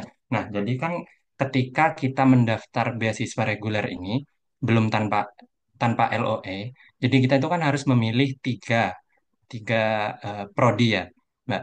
Jadi farmasi klinik, magister farmasi klinik, kemudian mungkin beda universitas seperti itu. Nah, itu kita harus cari tahu terlebih dahulu, Mbak. Kayak misalkan, mengapa saya memilih ini? Apakah ini lebih bagus daripada di dalam negeri? Jangan-jangan yang di luar negeri ini ternyata masih lebih bagus yang di dalam negeri karena ada salah satu awardee itu saya pernah tanya, beliau itu pernah ditanya kenapa memilih yang di dalam negeri padahal di luar negeri lebih bagus loh gitu. Justru kebalikannya seperti itu. Jadi kita harus tulis terlebih dahulu Mbak pilihan kita itu dan justifikasinya. Kayak ini di Magister Farmasi Klinik luar negeri ini saya kurang tahu ya Mbak, universitas apa. Dia itu ternyata farmasinya memang lebih expert ke bidang mungkin klinis yang seperti apa, seperti itu. Jadi kita itu harus ketika substansi pas wawancara, kita harus menjelaskan lagi kenapa kita itu memilih yang Magister Farmasi Klinik di Universitas A, semisalkan contohnya, karena sudah punya datanya terlebih dahulu, seperti itu Mbak.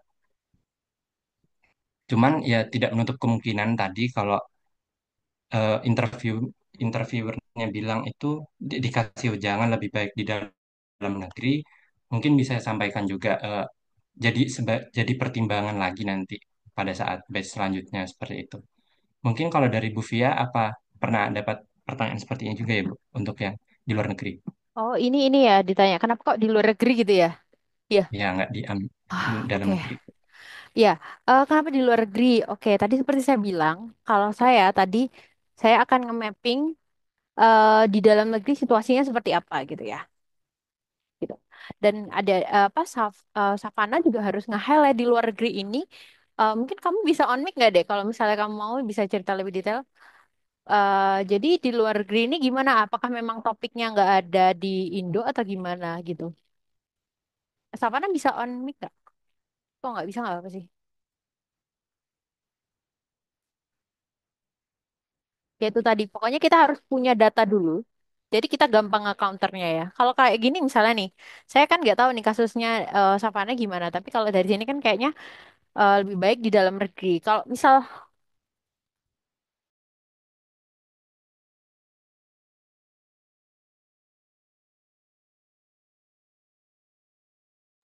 nah berarti kalau kayak gini ini harus di counter menurut saya ya, karena ini kan memang eh, kalau kamu terima di dalam negeri berarti kan kayak kita kurang resilient ya. Jadi artinya kamu nggak percaya diri, kamu tuh gampang digoyahkan kayak gitu.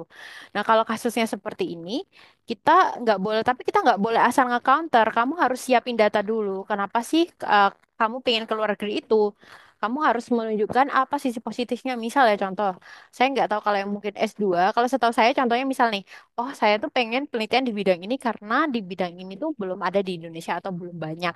Atau mungkin oh kalau di saya di sini tuh nanti ada proses magangnya di industri atau apa gitu. Jadi kayak kamu belajar di bagian luar negeri itu di prodinya itu ada hal yang spesifik nggak sih yang bisa kita tonjolin kayak gitu sehingga itu menjadi penguat kenapa di luar negeri dan juga harus diidentifikasi, dianalisis apa sih kelemahan atau mungkin bagaimana kondisi yang di dalam negeri sehingga eh, sehingga kita memutuskan kita ngambil ke luar negeri. Tapi nggak boleh meng-highlight bahwa di dalam negeri jelek. Itu salah. Nggak boleh. Jadi bukan karena oh ya di luar itu lebih bagus, nggak boleh kayak gitu, karena beda. Karena kita nanti juga akan misal kayak gini ya, ada suatu topik, misalnya ini contoh S3 misalnya, ada suatu topik. Kita ini kenapa sih belajar ke luar negeri? Karena misal di dalam ini fasilitasnya nggak begitu bukan ya sejujurnya misalnya oh fasilitasnya itu terbatas. Tapi kan nggak mungkin kita ngomong kayak gitu ya. Tapi kita meng-highlight hal yang apa gitu. Oh mungkin di luar negeri ini teknologinya nih belum ada diterapkan di Indonesia. Nah kenapa saya kuliah di sini ya? Karena saya ingin nanti teknologi itu saya pelajari, saya akan adopt dan saya akan kembangkan di Indonesia. Nah kayak gitu loh. Jadi kayak ada tujuannya mau ngapain kayak gitu. Nah, itu makanya kembali lagi tadi harus di highlight why, how, and what-nya kayak gitu sih. Itu ya Savana ya. Selamat siang, Bu. Aduh, Oke. Jadi, ya, ya, mau sharing aja sih, Bu. iya ya gimana? Iya, kan kemarin saya itu, sebenarnya tahun 2023, saya itu daftar di UCL sama di Sydney. Kalau misalnya di UCL kan lebih ke clinical pharmacy sama international policy. Nah, waktu wawancara, eh, bentar, essay saya itu ngebahas tentang farmakoekonomi sama tentang pokoknya BPJS gitu, sama hubungannya sama clinical pharmacy. Jadi menurut saya itu berhubungan gitu kan Bu. Karena sekarang kan zamannya BPJS gitu di Indonesia.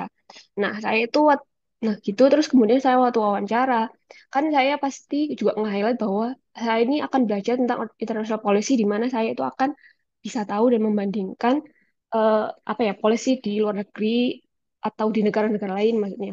Kemudian juga saya nge-highlight bahwa di UK sama di Australia itu healthcare sistemnya itu masih lebih baik lah daripada di sini, even daripada di US gitu. Saya juga hal itu. Nah, saya itu juga bingungnya tuh waktu itu saya itu kenapa saya itu karena dikasih wejangan aja, jadi saya nggak dikasih pertanyaan. Saya dikasihnya itu wejangan bahwa di sini tuh banyak yang bagus gitu. Terus saya juga, ya juga sih kayak gitu. Nah, terus juga yang lucu itu bahwa si interviewer ini kayak lebih pesimis bahwa emang kita bisa kayak negara yang kamu kunjungin. Kita tuh masih jauh tahu. Kita tuh gak akan bisa seperti eh, apa ya kayak kesehatan sistem kesehatan itu akan mencapai seperti UK itu Australia itu nggak akan bisa gitu. Terus saya juga ah, kok gini jadi saya itu bingung gitu. Mungkin saya nggak tahu ya kurang mungkin ya itu kayak saya tuh merasa memang saya kurang ngeyel atau kurang pendapat atau gimana. Makanya itu saya bingung untuk counter hal tersebut gitu Bu. Oke, jadi mungkin gini. Savana udah banyak baca nggak kemarin? Menurut kamu sendiri ya? Kayak mungkin bedanya yang di UK, di US sama di Indonesia terkait healthcare policy kayak gitu. Eh gitu deh. Sebenarnya juga nggak banyak, cuma secara garis besar aja, tapi juga yang ber, eh, berargu sama tentang farmasinya. Jadi mungkin ya tentang, ya itu tentang lebih ke, ya international policy di spesifik di farmasinya gitu. Cuma secara garis besar aja sih healthcare systemnya tuh. Nah, kalau kayak gitu sebenarnya ini Savana justru kalau misalkan interviewermu itu pesimis, nah kamu harus yang optimisin dia gitu kan. Tadi salah satunya karakternya kan kita harus mikirkan buat ke depannya. Kan gini, ya berarti kamu harus nunjukin, oh ya mungkin kalau sekarang kondisinya seperti ini Bapak gitu. Tapi saya optimis, saya yakin bahwa nanti kita tentunya juga akan bisa berkembang ke depannya. Oleh karena itu saya ingin istilahnya belajar kalau yang di UK itu dengan yang mungkin yang sudah bagus itu seperti apa. Kan tidak menutup kemungkinan ya Pak kalau misalkan eh, sistem kesehatan kita akan lebih berkembang atau gimana gitu. Jadi yang di highlight itu adalah poinnya oh kalau interviewernya pesimis kita jangan ikutan pesimis kayak gitu. Itu sih Savana. Nah, kamu bisa nge-counter itu, bukan yang ngeyel nggak baik, tapi kamu bisa nge-counter itu dengan data dan juga dengan argumen dan dengan motivasi bapaknya gitu. Posisikan dirimu adalah kamu kan bidang orang kesehatan ya, kamu yang lebih ngerti gitu. Mungkin gitu sih, Dek, tapi nggak boleh sombong, nggak boleh menggurui gitu. Ini tuh ya, Dek, mungkin ini agak teknis ya, tapi kembali lagi kita harus survei gitu sih, harus banyak belajar.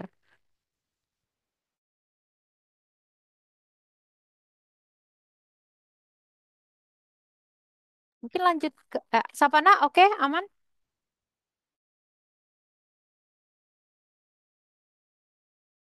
Mungkin bisa lanjut ke Alifi ya, silakan Alifi. Selamat siang Bu Fia dan Kevin. Ini berkaitan dengan esai. Nah, ini kan sebenarnya prodi tujuan saya itu kan cuma satu. Nah, tapi kan karena saya ini non LOE, jadi kan saya harus masukin 3 jenis kan. Nah, itu tuh apakah perlu rencana studinya itu memasukkan 2 tempat lain yang memang sebenarnya saya kurang menggali gitu. Karena kan memang saya interestnya cuma di satu tempat aja. Nah, kalau saya baca-baca itu, kalau misalnya di webnya cuma diisi satu tempat aja tuh sayang gitu. Kalau seumpama di tempat tunggal terima, padahal beasiswanya udah didapat, itu kan untuk nge-refer ke apa sih ya, untuk minta ganti ke LPDP itu juga susah gitu. Nah, pertanyaan saya itu apakah rencana studi di 2 prodi yang memang hanya sebagai istilahnya isian kedua dan ketiga itu perlu dimasukkan juga ke esai atau enggak? Terima kasih. Oke, Alifi, ini agak saya jawab dulu ya, nanti Kevin nambahin. Eh, untuk yang ke Univ 2 sama 3 ini nggak ada bidang yang kamu minati ya? Posisinya gitu. Sebenarnya iya sih, Bu Fia. Jadi saya memang tertariknya cuma di satu itu karena memang relate sama apa yang saya kerjakan sehari-hari gitu. Jadi kalau misalnya mau di apa kayak dibelokin gitu, saya juga masih bingung gitu, nggak punya gambarannya gitu.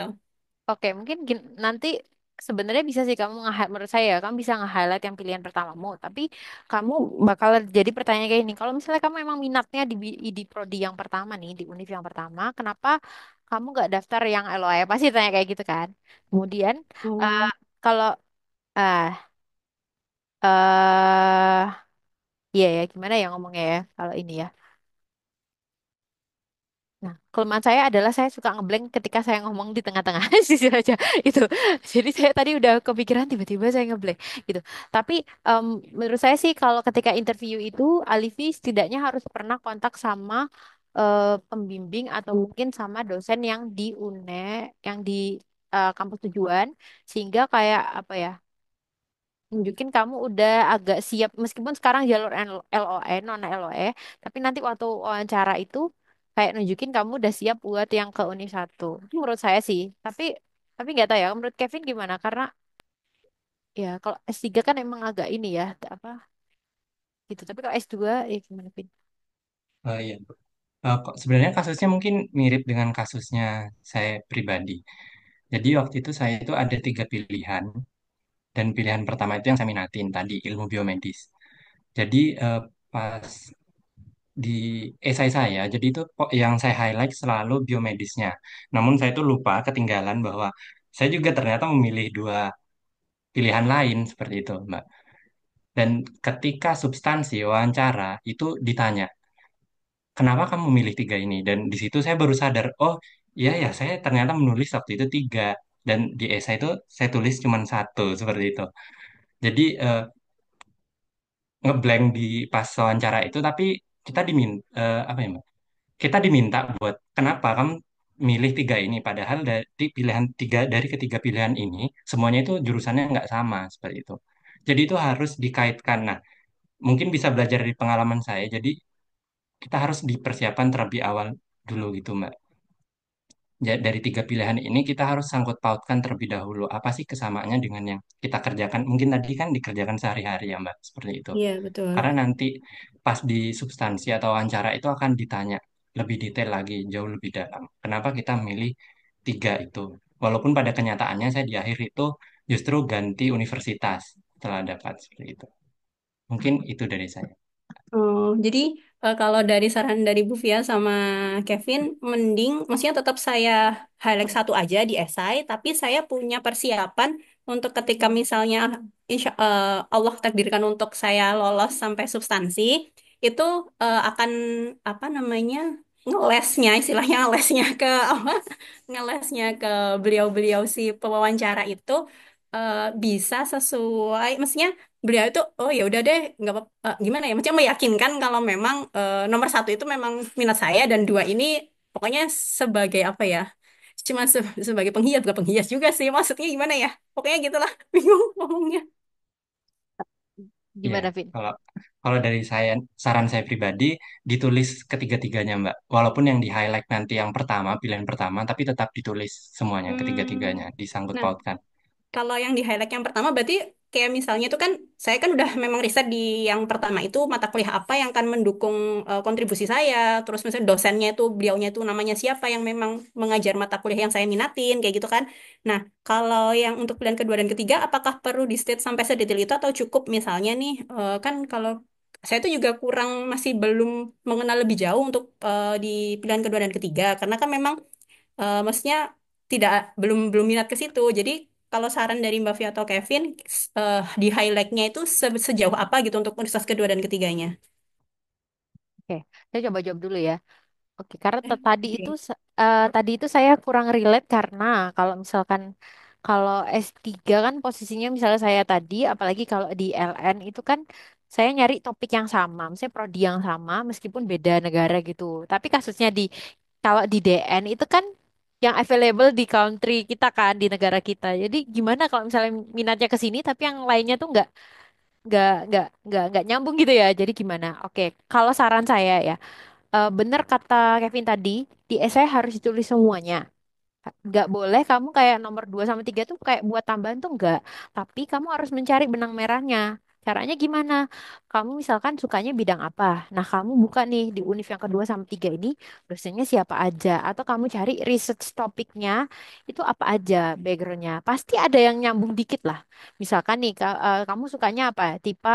Tentang formulasi gitu kan. Formulasi misalkan kalau yang di univ ini tuh dia Ya. formulasinya lebih ke kosmetik gitu. Contohnya misalnya Vi, bener.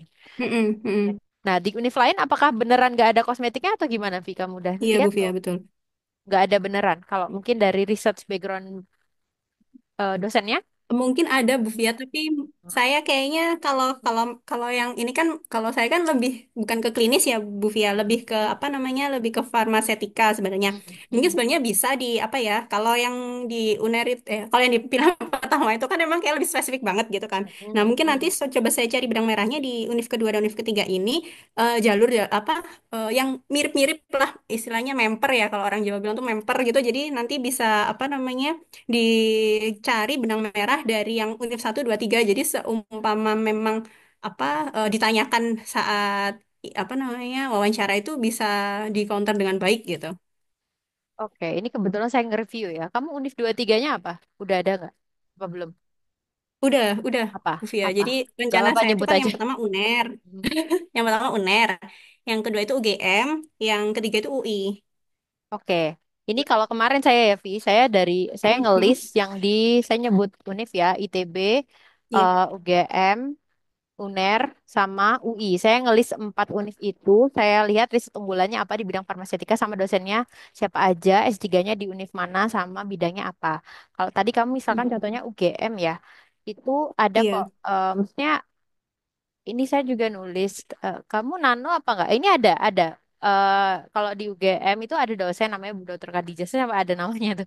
Dia tuh risetnya tentang Oh, ada siap. cosmeceutical gitu. Jadi Ah, kamu bisa gitu. jangan Oh. jangan bingung sekarang dulu, Vi. Kamu harus ngelis Mm-mm. dulu dosennya Mm-mm. siapa. Jadi kita harus banyak baca dulu sih, deh. Itu Mm-mm. ditulis aja Mm-mm. dulu. Yakinlah meskipun kamu tulis nih, ya entah keluar nggak keluar, tapi kan namanya kita proses belajar gitu. Tadi satunya apa Betul. univ 3, Vi? UI. UI. UI itu coba ya. Oh, kebetulan saya nge-highlight yang bagian ini sih. Saya nggak gitu ngecek yang di UI. Tapi nanti coba aja dicek. Pasti ada kok Siap, kayak irisan gitu. Gitu. Jadi siap. yang Nanti coba meskipun kamu dicari. suka yang pertama, namanya kan pilihan pertama, Mm-mm. pasti yang lebih Ya, kita suka betul. ya. Tapi artinya Betul. bukan 2 dan 3 itu yang nggak disuka gitu. Harus ada Mm-mm. dikaitin gitu lah. Gitu ya. Siap, siap, siap, Bu Fia. Terima Oke kasih, Bu deh. Fia dan Kevin. Barakallahu Ya. fiik. Heeh. Oke. Oh, udah mau 2 jam. Teman-teman ada lagi yang mau ditanya? Kah? Aman? Oke. Ini udah ya. Ini kan juga masih banyak adik-adik yang mahasiswa atau mungkin eh, yang baru lulus kayak gitu. Nah, saran saya sebagai orang dari Farmasi UB Departemen, tolong teman-teman sekolah yang baik gitu ya, nanti bisa jadi dosen di sini ya, bantuin kami. Itu sih pesan dari saya gitu. Makanya kita ada sesi sharing ini salah satunya itu supaya teman-teman semangat buat studinya gitu. Kan kita lebih suka kalau misalkan teman-teman dari alumni yang di sini yang bantu kami kayak gitu. Tapi it's okay kalau misalnya nggak juga nggak apa-apa, tapi ya kita akan lebih seneng aja sih kalau misalnya teman-teman yang kita udah kenal gitu kan lebih enak. Tuh, ya semangat. Mungkin Kevin ada close statement ya. Biasanya kalau wawancara gitu, apakah ada close statement gitu? Jadi kata-kata terakhir itu biasanya meyakinkan interviewer gitu buat milih dia. Kevin silakan ada mungkin pesan atau gimana? Pesannya mungkin sama seperti Bu Fia dari awal, harus selalu dipersiapkan terlebih dahulu. Jangan sampai, ya itu tadi pengalaman seperti kesalahan saya nggak siap karena saya terlalu fokus di pilihan pertama, jadi data-data yang lainnya itu saya nggak terlalu siap. Jadi sebisa mungkin nanti mungkin Mas dan Mbak itu harus dipersiapkan terlebih dahulu semuanya data-datanya mulai dari dosen, karena nanti ketika khususnya pas wawancara substansi kita akan ditanya, sudah pernah menghubungi dosennya belum? Atau eh, sudah ada rencana tesis seperti apa dengan dosennya, sudah ngomong seperti apa, seperti itu. Jadi saran saya itu juga menghubungi, bisa nge-reach out dosen yang sudah ada di kampus itu melalui email seperti itu. Mungkin itu saja, Bu Fia. Gini itu ya. Oke, eh, nanti kalau ada pertanyaan bisa nyusul ya. Boleh chat Kevin, boleh chat saya gitu. Nanti ya kita bantu sebisanya. Oke, mungkin kita akhiri berfoto nggak ya? Kayaknya temen-temen biasanya kalau kayak gini males on cam ya. Jadi kita nggak usah foto aja deh, nggak apa-apa. Atau mau foto? Mungkin atau enggak? Ya udah nggak usah deh. Nggak usah nggak apa-apa ya. Oke, mungkin itu aja. Jadi kita akhiri ya. Terima kasih teman-teman semua atas kehadirannya. Terima kasih Kevin, terima kasih semuanya. Good luck buat yang mau apply di batch ini. Bisa kabarin saya juga biar kita juga mungkin bisa mantau ya. Artinya kita nanya gimana gitu. Oke, mungkin itu kita akhiri. Terima kasih semuanya. Saya tutup. Eh, Selamat siang. Assalamualaikum warahmatullahi wabarakatuh. Selamat menjalankan aktivitas kembali. Sampai ketemu lagi. Waalaikumsalam warahmatullahi wabarakatuh. Terima kasih, Terima Bu. kasih Bu Fia dan terima kasih Mas dan Mbak. Ya.